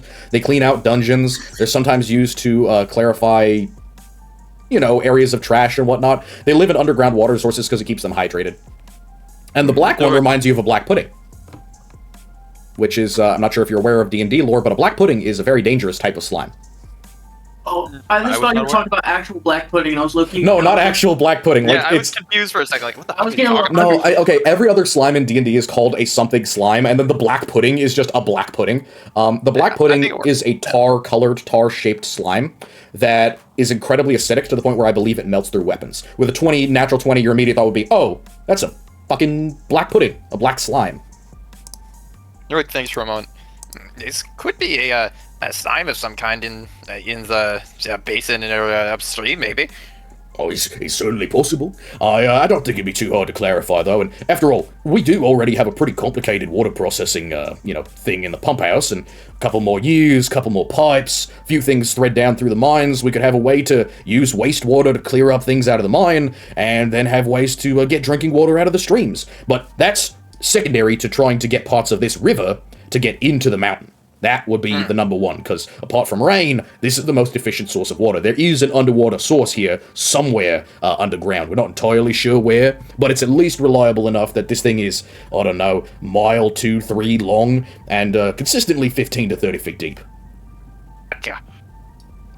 Yeah, there's a waterfall at the end too. Gorgeous place. Might be a spot, we built a rudimentary bridge over it there, but the fishing bridge is going to be a little bit further up creek. Freshwater fish are usually, better in bulk than the saltwater variety.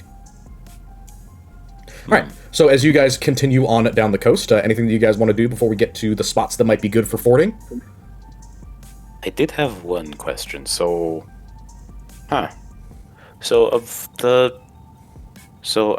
the expedition, we think that there's probably some slimes in a natural spring. Do you think this might be where the water for the rivers is coming from? It's possible. It did look like stagnant water, like a mere, but considering how deep and how far it goes on in the tunnels, at least that I saw, it went on for a good couple of 100 feet. So, could be more of that underground source, could be seepage. Remember when it rains, that water has to go somewhere. Water table's pretty deep here, all the solid rock and, salt water and sand doesn't retain a lot of water. So, could all be dripping down into there. Some areas in the Underdark are so high and so cavernous, they have their own weather system.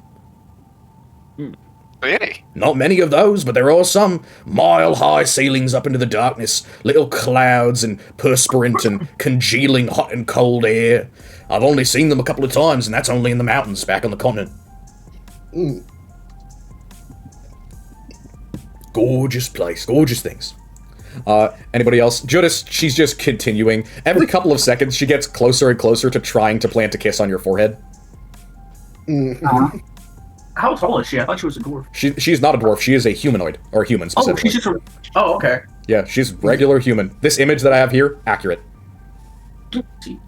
Remarkably accurate. Yeah, take a look. I know it's hard to watch the stream. No. It's a little difficult for me because I'm sitting pretty far away behind Piper. Get up in her personal space. I am sitting on her shoulders like a parrot. Good. All right. But I'm just talking to her, going, so what's driven you to Miss Moore and this island? Oh, I'm from here. I'm actually from the local area. I used to live, somewhat close to it, guard. But, that's not really anything to worry about. I made friends with Bori here. He helped me out, and we made a great little first expedition into the Underdark. I've traveled all through that area. It's lovely. I should take you sometime. You said you're from here? Oh, yes. Yes. I lived on the island for my whole life. Huh. Just like you.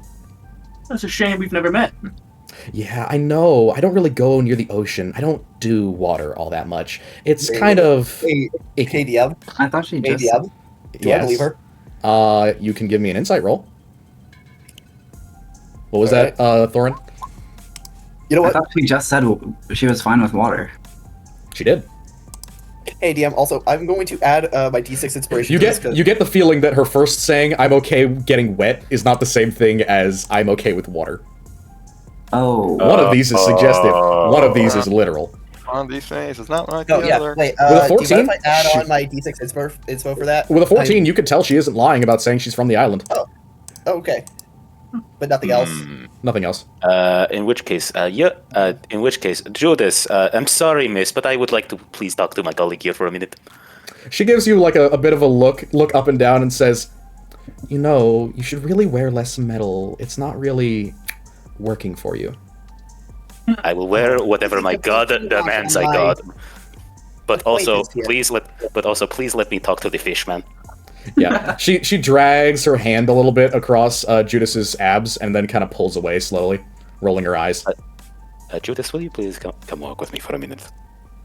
You seem disappointed, Nadia. That's your name, isn't it? She looks over at Salem and says, "Do you want me to not be disappointed?" You can feel however you wish. Man, I'm not necessarily a fan of Mr. Judas Deep Throat over there. Oh, I don't understand your problem with me, but Judas, like would you? making fun of fidelity does not suit you well. boys, there's no reason to fight. There's plenty to go around. Here, just take it. And she offers her hand to Salem. I'll be right back, honey. Right back. If You just you seem. insist so. Yep, I very much do. And she pulls herself right up to Salem. Salem, you feel about the same thing, except instead of her like drawing a hand over your gut, she puts both hands around your shoulders and just kind of walks along with you from the behind, almost as if she's trying to give you a massage. Kind of rests her chin on your shoulder. Alrighty. You seem now less disappointed. It only takes a little one. and I'll let Judas and Mallow escape from the flirting because she's straight up like hands on your shoulders, arms around your neck, pressing her chest directly into your back, Salem. Jesus Christ. this fucking lady. All right. Now, Judas, I'm not doing this I'm not doing this to specifically spite you, but I do not have a good feeling about that woman. I am not doing this out of some petty spite. I personally do not fucking care, but I must say I do not have a good feeling about that, considering everything that we have went through in the past 2 fucking days. Just remember, Judas, nothing worth having ever comes easy. Well, what are you two implying? I mean, Judas, I need you to understand what I'm saying. This woman has said she is from this island, and she was a part of one of the first expeditions. Now, mind you, we have run into such things as lion people that have charmed me into having now what I guess is a snake adopted son, a very large purple giant who I hope is doing okay, a greater gull, which I have no idea what this is, and this woman, out of nowhere, just decides to get extremely handsy with first you, and then Salem. Hey. Do you not see the issue here? I understand the concern, but... And I understand suspicion, if I'm being honest. That hearing her say she's been from the island definitely tipped me off, and I'm more than curious on how old she is. Because I'm having suspicions she's not human. I have no problems with her not being human. No, I do, however, have a bit of suspicion that this seems strange. I feel we can both agree, but Okay. all I'm saying is I don't leave the house much. That is fine. I understand. I will not judge you for your habits, as Helm has appointed me as a watcher, not a judge. He is judge, not me. Well, I kind of pat Mallow's shoulder, like, "Don't worry, buddy. I'll let you watch anytime." As I go back to the group.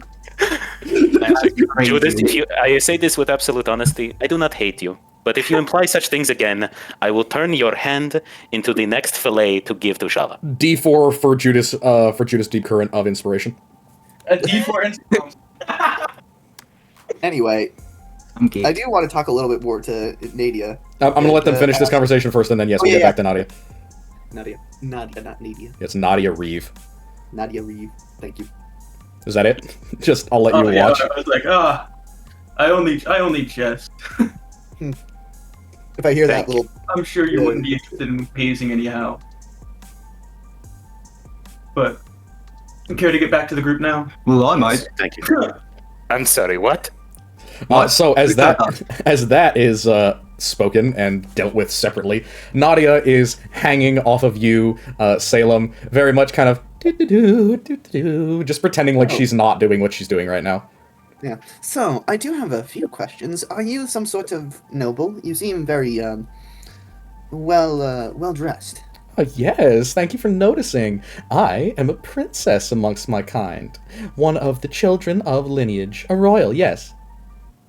What lineage? Well, of House Reeve.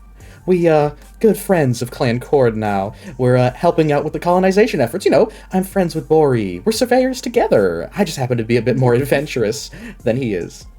Reeve. That's name... Actually, hold on. Hey, DM. Does that name Reeve... No. No? No. Damn. You've never fucking heard of that. There are no human nobles here that you would know about. Okay. There's no people who live on this island, as far as you know.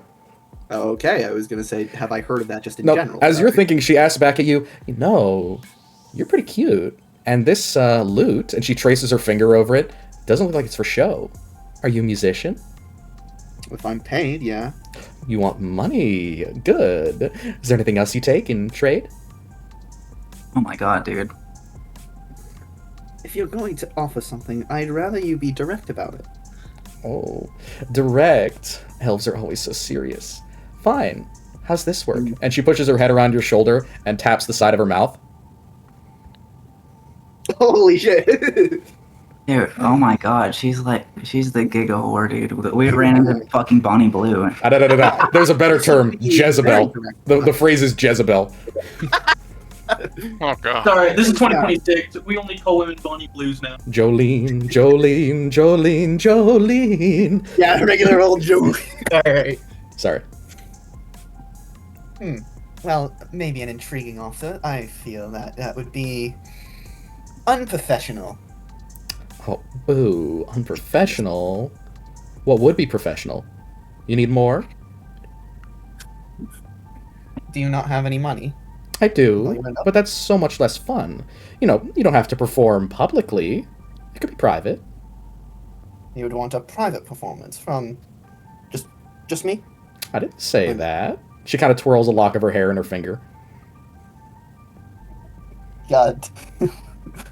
Earwig steps three pace lengths away as they're walking along. He's just listening to this. Good. Well, we'll have to maybe discuss it a little bit. See, I'm again, payment is necessary. I guess if you were to, I would take both, but at the very least, gold should be involved. Oh, gold will definitely be involved. That's not going to be a problem. And she kind of comes around to the side of you and winks, and you watch as she flaps the inside of her dress, and you can see a strap of gold underneath it. Well, if I'm being paid to perform, I'll do plenty. I love it. Do you want a down payment?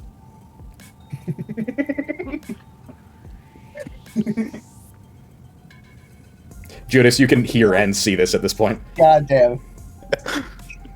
You know what? Sure. If you're going to give me the gold now, why not? All right. She leans up into your face and gives you a kiss on the lips. You can pull away from it if you want to, but she's gonna try. He kind of pulls away, just kind of to his cheek, and he's like, That's for later during the performance. Elves. Fine. Wonderful. You can have something else as a down payment. My company. You're going to need to pay extra for that. I have money. And she looks over towards Judas and kind of puts her finger in the edge of her lip and pulls on a little bit and says, I don't think he costs money. Then again, I'm getting No, he paid doesn't. I'm getting paid for the day. You may want to find better prospects. I'll always ask for comping. See, I do think there love are better music. options here. I do love And music also, though. I have other talents. Oh? Like what? I thought it would be obvious by the way I was dressed, but I am quite nimble with my quite nimble. Oh? Well that might be something that you get paid for, maybe. I mean, in the way of I can steal things. Oh, I don't need anything Like stolen, right honey. now. I can pay for most things. Jesus Christ, this lady. All right. So as we continue onward, Judas, are you at any point trying to get her back on you? Yeah, you may want to. I leave that entirely up to you guys. This is no longer my problem. He is doing his best. I don't know if any of you would be able to tell, but he is doing his best right now. You're trying it- to reverse gold dig. Yes, that's literally what bro is trying to do. Yeah. So Judas, I will let you do as you please if you want to try and get her attention back on you. You were the first one that she was like jumping at. But anyway, Fighting for a wench? Not very kingly of me. that is true. But- Fighting for a wench, not very kingly.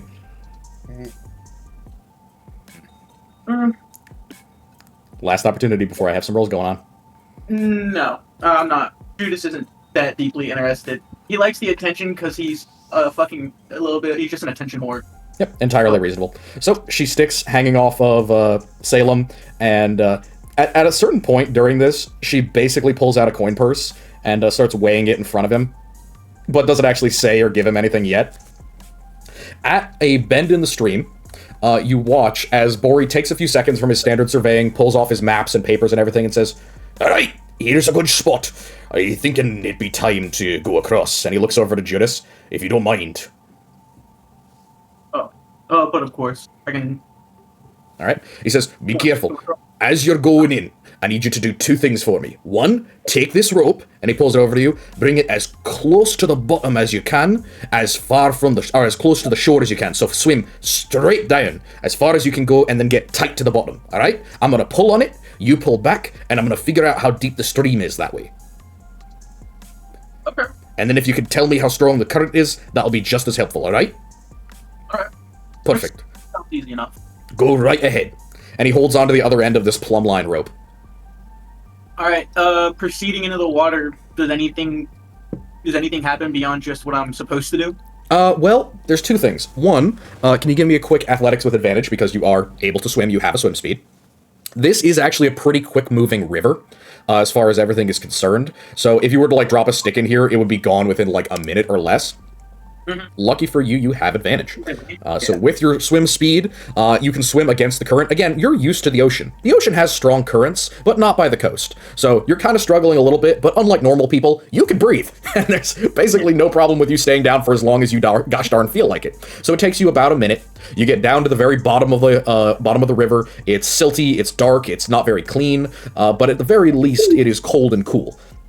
You put it down, you get the 2 tugs back from Bori that says that he got the measurement, and then you can pop up on the other side. He calls out to you, "How fast is it?" Pretty fast. Right. Fairly fast. I had a feeling up here in the mountains it wasn't going to be good for us. I'll have to find a spot where it splits out. He kind of looks down the bank a bit. "Do you mind swimming along with us?" Not at all. Alright, careful, there's some cataracts and maybe a couple of mini waterfalls before we get to the big one. I don't want you getting stuck underneath and bang up on the rocks. Well, by that logic, in that case, why don't I just get out and walk with you all until the other point? He shrugs. "I wasn't sure what would be comfortable." Well, I would rather not swim through rapids when I could walk around them. The beautiful part about being amphibious. Well, then, come back to the other side. Can you give me a perception check, please? Yeah. You said perception? Yes. Perception. 14. Yeah, two things. One, Nadia watching you swim and get out of the water, her eyes are just googly on the wet abs. And two, as you were swimming, you could feel a lot of living things around you, specifically catfish, and a lot of small invertebrates like crayfish and crabs seem to live in this freshwater river. It's actually pretty well, pretty lively as far as a body of water goes. Like, you're not very used to hunting or fishing in freshwater, but this is actually pretty darn good in comparison to, like, the coastline, which is pretty regularly fished. Huh. You have a feeling you could probably catch a day's worth of food in here for a very small amount of effort. Yeah, I'll definitely take a minute after the survey is done to catch some food in this very plentiful river. Yep. I mean, you have all day. Just afterwards, I'm making note of it now. But as I'm getting out of the water, I'm going to make a very exaggerated fucking, like, flipping my hair back and running my fucking, like, seaweed. Running your hands through the fins. Oh, yeah. Like, exaggerated as fuck, hitting a pose. And not just giving a glance at Nadia before continuing on. Her mouth drops open. And you watch her hands, like, come away from Salem for, like, a solid minute, and she, like, takes a couple steps back. Yeah. Yep. Well, let's continue on then, friends. Mallow is just being quiet and is Forced to watch. I'm just sitting here like, what? This is the formation of the Great Love Triangle. Yeah. It's not. Nah. Salem, I don't know if any of you have known him for long enough, but if you do, you may be able to tell. He's obviously trying to just fucking get her for money. He doesn't fucking care. Yeah, no question at all. And you get a feeling that she probably figures that out, because about halfway through the day and halfway through the survey, when they take a break, everybody kind of takes a few minutes on the grass. They break open some snacks and some food for a midday meal. She doesn't seem to be eating anything. She's just shadowing Judas. Is anybody else eating? Do we have food from the day before? I think you guys had the last remnants of that big meal that the Deva conjured for you guys. Yeah. Oh, perfect. Yeah. Yeah, We'll eat we'll, that. we'll knock off all the non-perishable food because, or all of the perishable food because in this game, technically and especially underground, there is such a thing as perishable food. We will actually have some stuff that rots, and the amount of time that it takes for that is basically 2 days. So today is probably the last time that you're going to be able to use a lot of that perishable food. But I So- assume we all have about enough from that. yes, it will be enough for the entire day. As you guys are standing and eating, what are you doing, Judas? So I'm talking to Nadia. I'm curious, Nadia. You're not human, are you? I'm getting. She raises her eyebrows in mock surprise. Well, that's quite a forward question. Why do you ask? Well, you said you lived on your island your whole life, and before the ships came. And I know well enough it's rude to ask a woman her age, and might as well shoot for the next best question. Well, Why don't you shoot for something a little better? yeah. I mean, you know, they say you never know somebody, and she like scooches up to you a little bit, and as you're sitting, she like leans over you. Say you never know somebody until you get a little bit more knowledge, you know? Get a little bit. Hmm. Don't know someone until you get more knowledge. Yeah, All right. you know. She like purses her lips. Why don't you kiss and find out? Do it. What could go wrong? Yes, This sir. is exactly what we were trying to. Yes, sir. All right. Fucking. He kind of lifts. He kind of puts a finger under her chin and lifts her head into it. Cause Yep. is he taller than her or shorter? You are sitting down, but she's also like leaning forward, so she's still below you. Oh, okay. But yes, normally she would be considerably shorter than you. Okay, then yeah, I'd lean into it, lift her head up slightly into the kiss. Yep. So full romance NPC from a spicy book talk novel. You just kind of pull her chin up, and it's a full face kiss. Like you feel her arms wrap around your shoulders, and get like not a small amount of grab on your abdomen. Just like running her hand up the abs real quick, and just a solid face smack, and you just and the tiniest little noise before you feel something incredibly disturbing. She starts to melt. Oh, I You told you watch- this would happen. As first the face, then the arms, then the legs, then the rest of her melts Jesus away, leaving this. Oh, what is that? like herbal. A purplish, well-muscled looking, bald, humanoid male creature. And as he pulls out of the kiss, you watch as Bori puts his head in his hands and says, "Good fucking job, Slip. Now you've ruined his day." And Slip just I fucking got you, dog. I got you so fucking good. You were so ready to face fuck some broad on an island. You should have been smarter than that. I got another one, Bori, another one. And you watch as he lifts up his arms and does the like, hoo, shakalaka. I told you, fishman. I told you. Wow. I It like could this have guy way been more worse than than this. Thorin just looks stunned and just puts his head in his hands. I'm only moderately confused. I'm still not disinterested. And I He stands up, shakes himself off, and says, "Good fucking luck, pervert. If you find another woman like that, try taking up a hint a little quicker." And he looks Oh, over. no. He looks over to Salem. Game recognized game. That was the right direction to go. Look, I was going to get. If you were going to pay, I was going to take it. I'm not going to turn down a job. I ain't Seems broke, like but I nothing. don't swing that way, dog. Nah, that's understandable. Neither do I. Jorg and Michal have been thicker than thieves for the past day, and they visibly recoil as this person melts before their eyes. Yep. A Slip, quote unquote, appears to be some sort of amorphous slime creature. He offers a hand to Judas and says, "That was all in good fun, man. Don't worry, it wasn't on the lips." Wow. don't tell me where I kissed then. Yeah, I wouldn't recommend damn it. asking. Here, I help you up, and you realize belatedly that you've fallen back like directly onto your back from where you were sitting. Shit. Take his hand and get me back up. Yeah, good man. Take your licks. Sorry about that, folks. It's a thing. And Bori shakes his head and says, "Slip, slip's a gehouden. It's a bit complicated to explain. It's a slime person. Best way I can say it. Found him down by that chamber of water that I was talking about where they found the other slimes. He wanted out. Technically, he's not lying. He is from here. Huh.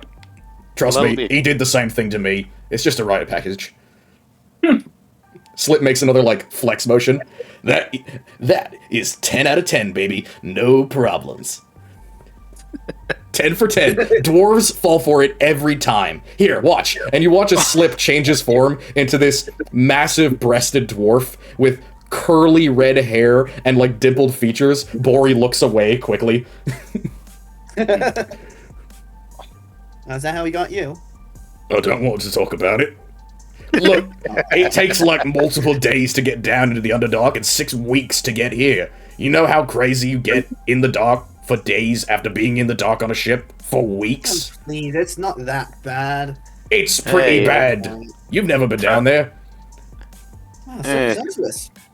Have you been in the Underdark? Mr. Bard, elf, whatever you are? I choose not to. I will choose to stay quiet on this matter. It's personal business, one could say. Okay, Don't worry about it. fine. Well, Slip, if you've had your fun, we do need you actually doing your job now. Since you've spent the entire beginning of the day. Slip just, oh yeah, I got it, man. Just give me the fucking chart. I'll help you with it.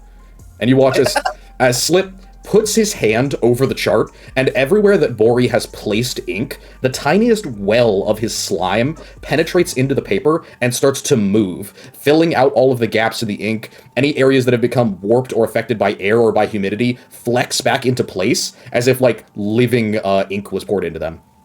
You know how, like, you can have an AI checker, like, fix artwork or, like, handwriting and shit like that? It essentially looks exactly like that. It's a neat fucking ability. Yeah, basically, Slip is free spell check. But it does turn all the ink purple. That purple ink ain't the worst thing. It isn't. Built-in spell check. Yeah. And also fixes all the lines on the map, makes sure they're 100% vertical and horizontal and flat and all that. Very useful. Just purple. Alright. Surveyor's best friend right there. Fixes all of your mistakes, knows how to actually do the trade. Only took a couple of weeks for him to catch on. So, Impressive. apologies for not telling you earlier. He kind of gets annoyed when he doesn't have his fun. But, you know, no hard feelings. And he looks over towards Judas. Oh, none at all. Good. It was quite funny, I will admit. Yeah, I I know, have to right? admit. I know. It's funny as hell. Solid job. If you ever see me out in public, sometimes I just walk around like Nadia. Just don't tell nobody, okay? Okay, but whatever you do, for your own safety, if you ever see some guy who smells a lot like a snake, just turn the other way. It's for your own good. Okay, I guess that's... Yeah, sure. Thank you. Are there fucking snake people up here? Yes. There's also a purple giant. Nothing wrong with purple. No, it's just Nothing that wrong with that, he's yeah. a purple giant, and he's a very nice man. Oh, okay, cool. Good to know. I can't really become that big anyway, so, you know. Fair. And you watch the body shift back, and this time he's the size of a furbolg. He's like, it's about as big as I can go, and this is a bit of a stretch. And he flips back into his normal self. Alright, so let's keep going. Let's move on. And you guys head back down the stream. So, as you guys get to a spot in the river where it begins to bend out, in map terms, it is about this area here, down to this area here. The river splits into several tributaries, and there are several rocky banks. You can see this is the start of the rapids that he was talking about, that go down towards the waterfall down here. Again, several of you are able to find things like crayfish, or catfish, or similar types of water flora and fauna in the area. But at this point, Bori stops the group for about the third time and says, alright, I think it's about time to plumb the depths again. How about 3 shots, 1 before each of those falls, if you're willing, Mr. Judas? Salute. Absolutely. Hand Alright. me the line. Here you go, and take your time with it. I want accurate measurements from these. Very important, because if we have to go down below here, we lose a lot of velocity at the falls. And some of that water's brackish. I don't want to be drinking that. Alright. I will be as accurate as I can for you two. So how do you plan to get this over into Woodguard? Oh, that's easy. 3 athletics checks, please, with advantage. So once we get the bridge done, once that bridge is over with, you can do two things. One, you can put a permanent net across the river. Lets you catch anything that you'd like that happens to swim within it. Second option, and the thing I think we're going to do, is you plant 2 pipes with a negative pressure between them.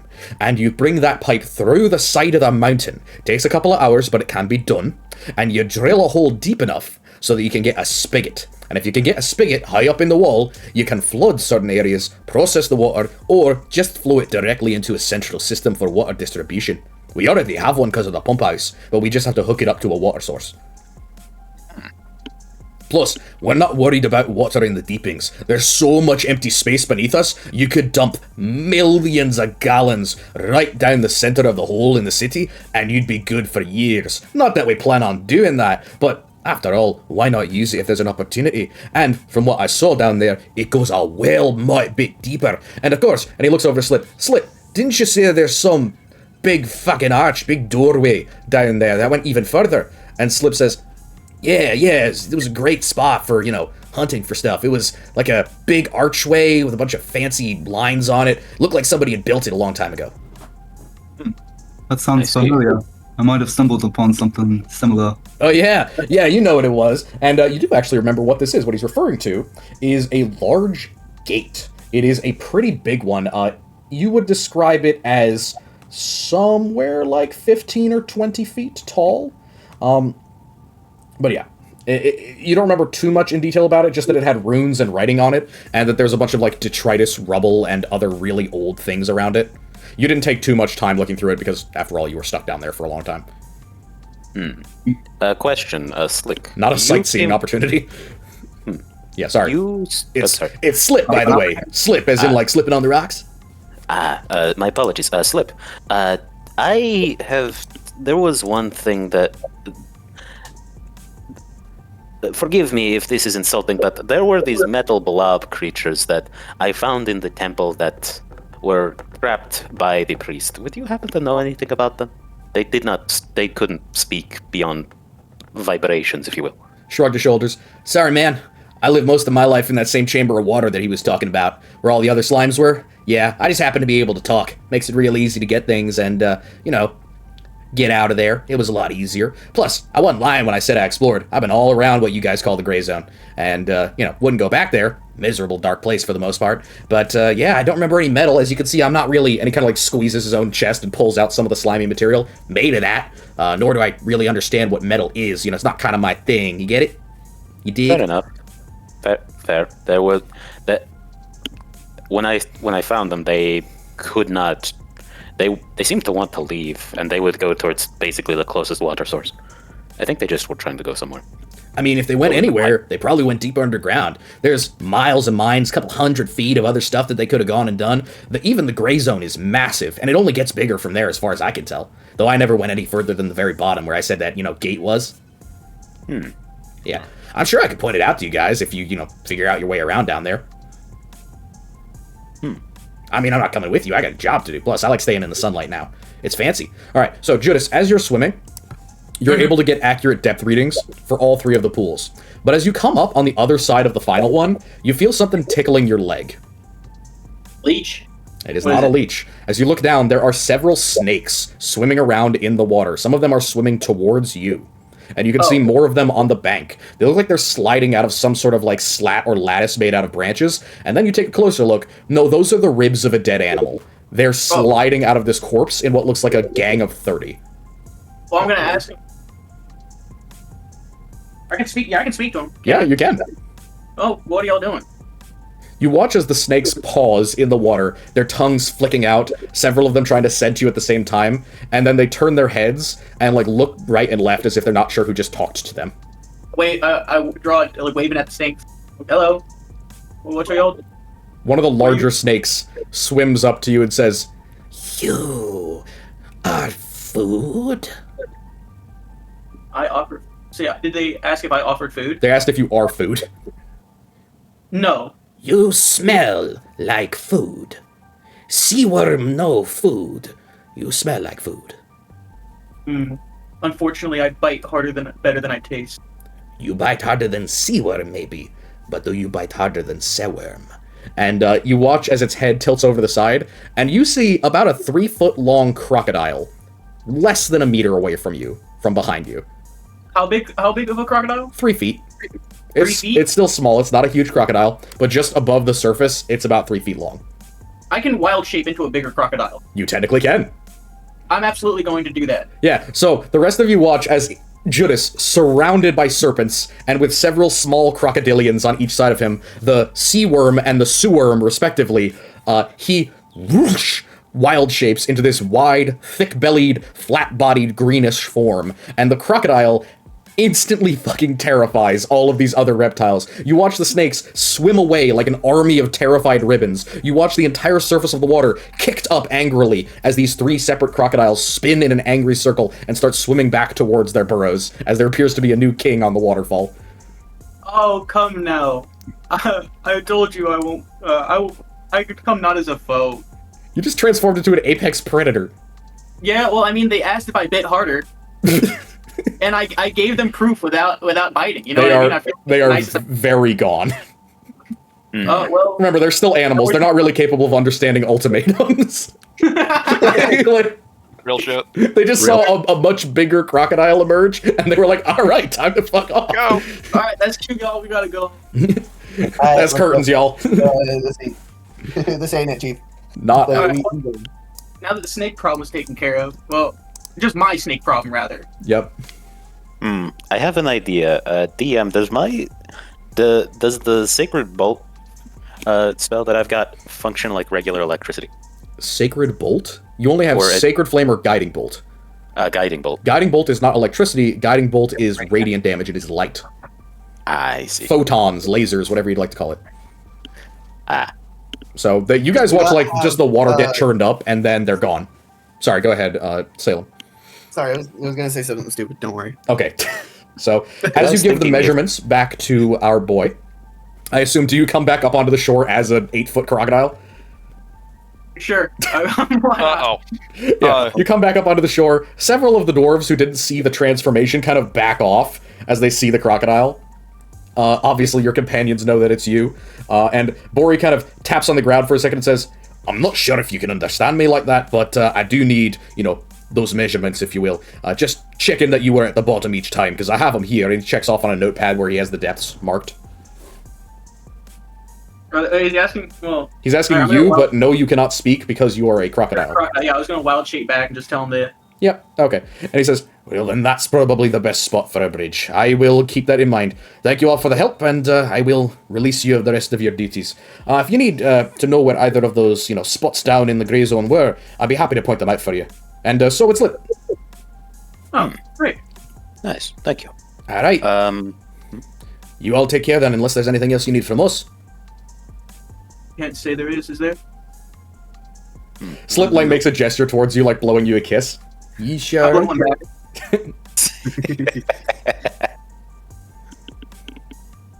Whenever you're ready to broaden your horizons, Slip, I'll be waiting.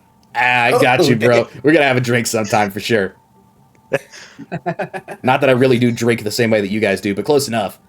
I'm almost a little disappointed. Well, Yeah, you would have been a good mom. payday, weren't you? hey, look, everybody is disappointed when they have a hot lady turn into a guy. That's just how it works, man. You gotta go out and find your own, preferably one that doesn't feel like slime. Ah, You guys have luck. You don't want to even know how my race reproduces. It's horrifying, to you guys at least. Ew, my knee-jerk thought would be like mitosis. Nope, dog. Way worse than that. But I'm gonna leave it at that for the moment. Either way, y'all chillax. I'll catch you in town. See ya. See ya. Also, remember the snake man. Do not approach the snake man. I got Stay you. away from him. Won't approach the snake man. All over it. Plus, I don't really go into town too much, just to stir up some fun. Ah, understandable. All right. So as we go back inside, we head in back into town. Are we checking on anything before we head to Full Bottle and the mines? Oh yeah, I wanted to Yeah. catch fish. You wanted to catch the fish? Okay. Yeah, so well, for catching fish, you have two options. One, you could spend a couple of hours doing it, which might give you the opportunity to actually feed up some decent stuff. Considering that you are I will not require proficiency with fishing tools or anything like that, because you're a fucking merman and you have been fishing all of your life. I will give you a straight survival check. Great survival. Straight survival. So roll me a straight survival, please. All right. Can I get it with advantage or anything if I go back to that spot that was incredibly plentiful? So the whole thing is basically like that. The only reason that I'm not giving you advantage is because this is freshwater. Does anyone want to help him, or is proficient in I would survival? go gladly help him. I am staying away from the water. Okay. Oh, I have a proficiency in survival. Okay. I could help. If you guys all want to devote yourselves to this, I will give him advantage. So with a 16, you can roll me, or yeah, I would appreciate if I could get a roll from Ilric as well, so that, you know, I imagine with a 1, oh my god, double ones. Oh god. Okay, if this is the case, if this is the case, it's the opposite. Ilric, you're like, yeah, I could do water. I just got a nat 20. Are you trained in survival? Yeah. Oh, okay. So, Ilric, you and Mallow are like, we got this. We've been in the ocean before. You know, Luskan is near the coast and Waterdeep is near the coast. That means we should be fine. Ilric, you take one step in the water. Shala jumps you like you're a wealthy woman in an alleyway in Brooklyn. You just get knocked face first into the water and you come up spluttering 15 feet down in the current, already getting pulled towards the waterfall. As you're struggling and straining to get back, you watch Shala's head pop up from the water like an eel with a crayfish in her mouth, and she just chomp, crunch, and then starts swimming away from you, leaving you to go back down in the current. Mallow, you take one step into the water. You slip instantly, fall really hard on your tailbone. You take 1 bludgeoning damage, and you just instantly feel that deep throbbing pain that you just fucking know is a bone bruise to your coccyx. That is gonna hurt all day, every time you walk, and at the very moment, it feels like being kicked in the balls. Oh. I'll be fine. It will be fine eventually. Your pride, maybe not so much. Your ass, maybe in a couple days. So, as for our actually competent duo, Thorin, you're trained in how to keep yourself alive and how to survive. Though you're not super experienced with fishing in open water, at least you know what to look for. And you are able to put Judas on the right scent. You know, anywhere where the water's moving, that's not going to be a good spot. So you go over into one of the tributaries and you point out to Judas the spots where you know the fish are going to be. You almost like see with your eyes where the current is going, and you can tell where the fish are going to conglomerate. And in only a few seconds, the two of you are able to accumulate a genuinely edible bit of meat. I would like a D6 and a D4 roll from Judas, please, because you're doing the actual catching. D6 and a D4? Yes, please. Okay, you get 2 catfish and 2 large crayfish. So 2 catfish and 2 crayfish is about enough food for 2 people. So they are the 2 meat ingredients, essentially, for 2 people. So you can get a whole day's worth of food if you just have some salt and spices for 1 person. So you catch enough food for 1 person within a period of about 30 minutes. In the meantime, Mallow is nursing his rear, probably getting laughed at by Salem, if I had to be honest. Yep, Salem has just been like sitting back, knowing that he's not necessarily cut out for this shit. Just like manual labor. Cut out for it either. Maybe you should stay out of the water as well. My apologies, Mr. Twinkson. I wished to contribute to the party. And that one's going in the nickname list. All right. As for Mr. Twinkson's other mad half, Ilric, you can hear, like the Emperor's New Groove, the sound of an approaching waterfall. Oh no. Eric starts paddling as fast as he can, like lengthwise along, perpendicular to the, parallel, I guess, to the length of the fall, trying to go to the shore. Your tiny scaly fingers scrabble at the current. Your tiny tail and your tiny feet and your barely functional tail whip back and forth in the current. Give me an athletics. Oh boy. Oh, let's see. Oh, come on. You watch, the rest of you see as Ilric goes up, the swell, it pushes him up over the edge, your feet scratch against a stone, and then all of a sudden, like you're falling behind the fake waves in a play, and you are going over the edge of a waterfall. Would you like to try and grab something? Because this is a pretty steep fall. Sure, I would love to. Roll me a D6, and then roll me another athletics. Oh boy. The D6 is for how go. Oh no. Oh, no. Oh no. Oh, wait. Oh no. That's a 1. Oh, how slimy is this rock? It's not a rock. Not with a 1, it's not. Uh-huh. How about that athletics, huh? So, Elric, buddy. Yeah. Buddy. I'm so... Oh, God. Elric, I'm so you glad reach at out. least I'm not wearing shoes. You reach out, and you find something. You grab a hold of it. You get a hard, good grab on a stick that comes loose from the rock almost instantly. And tips your ass over the waterfall as you fall completely free for 45 feet. Oh, Jesus Christ. Oh my god. I could have. He is... You take 8 bludgeoning damage as you are dumped into the trough of the waterfall. You're blinded, you're unable to breathe, you could feel your tiny body being whipped around like a piece of flotsam in the barrel current that comes underneath the waterfall. It's so loud that you can't hear yourself think. entirely disoriented. He tries to at least go in the way he thinks might be up. Alright, roll athletics with disadvantage. Yeah. This is a disadvantage because you are... in the water. Yeah. Attempt to remove him from a drowning. Holy shit! All right. Well, the thing is, he's down the waterfall now, so unless you want to follow him down the fucking waterfall, no. Oh. All right. That's Yeah, the 21. with a 21. At disadvantage. Like a bedraggled rat, you push and you straighten your body until, like a corkscrew in a current, you're able to push yourself out of the white water and breathing through the tiniest little slits into your salt and brack water covered nostrils. You pull yourself to a rock on the edge of the river, and like a slimy creature from the Black Lagoon, you haul yourself through the dust and the mud. And as you look up, you see Shala sitting on a rock about 30 yards away, chewing on a catfish head. Oh. He unslings the quiver and fuck. Does he even have his quiver and bow anymore? Where the fuck are they? I assumed that you went into the water without any equipment because that would be stupid. No, I was gonna go bow fishing. Holy shit! That's unfortunate for you. Yeah. Your bow is gone. The arrows are gone too. Fuck. All right. You still have your backpack, thank God, but the arrows and the bow gone. No, I literally was just dropping my shit at the side and went out. Yeah. Rolled up shorts and okay. Rolled up shorts like we're on a fishing vacation. Yeah, dog. All right, I got you. Just find it funny. He's fished in rivers before. True. Not well. Apparently not. Yeah, I forgot you're the mighty hunter. So this is just this is a real fucking bad day for him. Oh man. All right. So yeah, your bow gone, arrows gone. Oh, shit. Unfortunately. All right. Well, Can I take? Would you like me to take a look for you to see if I can't find some? Maybe your bow, if not your arrows. please. No promises, but I will check for you. All right. Please don't. I would like an athletics and then a perception because they are at some point flowing down towards the ocean. Yep. See this shit. Yeah.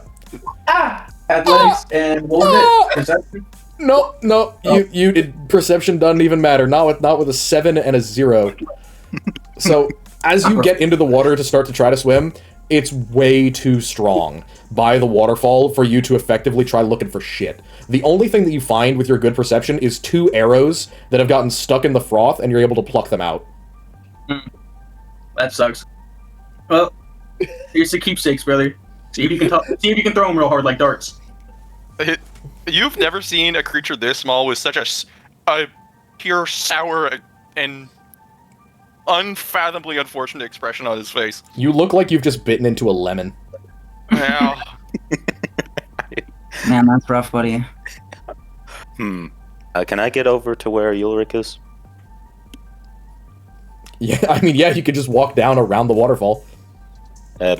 Seeing that he can't find his bow, Mallow would take out one of his hand axes and say, "Here, borrow this." Or his hand axe, and just say, "Here, borrow this." He looks down at the hand axe and back at you like, what am I gonna do with this? You've seen him with short swords. He knows you know this. In character voices, Okay. please. No, that was. I know, I'm just checking. Yeah, I know. Okay. Thank you. For the time being, I know that your bow is important to you, but it is going to be some time before we find it or we get you a new one. Oh, okay. Oh, If you would like, I am more than willing to teach. With this? Yes. I mean, I wouldn't be opposed to learn, I suppose. Could I see that for a second? What are you asking for? I was going to ask back for the hand axe. I was going to demonstrate something to him. Yeah. You'd see him pick it up, go look at a nearby tree, and then basically just chuck it.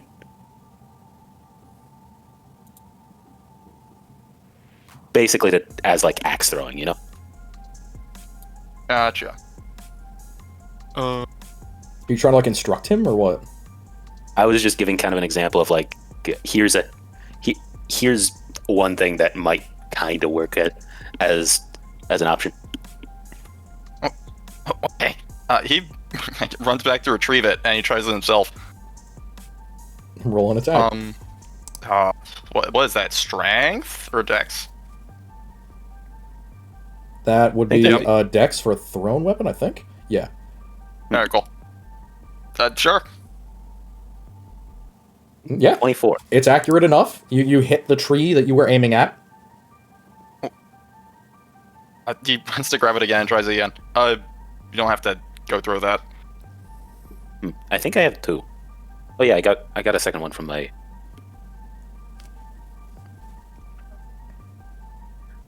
Alright, so you're going to take it? Sure. Alright. So in the short term, you will have the hand axe for the loss of your... unfortunate loss of your bow and arrows. Joy of joys. Perhaps in the future, we will have the opportunity to, I'm just gonna go put it on short term. to do another one. Alright, so if we're done here for just for today, obviously we'll have opportunities to come back and do downtime activity with the same. I did want to try to do one thing before we go to Terrence's place. The mines, yeah. I wish to go check in on Jamie. Yeah. So by the time that you guys get back, and I will head over to both full... where is full bottle? I didn't have it. I guess I'll just start off with the mines. So as you check in on Jamie doesn't seem to be at the private house anymore. But he also doesn't seem to be anywhere else. You can't seem to find him in the city. You don't have like an hour and a half to walk around, but you do take some time to walk through the main areas, and you don't seem to find him. Odd. I hope he's okay. He did say that he would be back like around the evening. Fair. Alright, so as you guys head in, we're going to skip full bottle for right now. I will ensure that you get all of your stuff. Don't worry, it will be done at the end of the session. Only thing that I would like to note about that is that full bottle charges you guys what seems like an extra surcharge on top of the things that you turned in. So just letting you know that he's skimming a little bit off the top. Like, it's not a secret. It's like blatant. He literally puts a charge in that says costs and fees full bottle.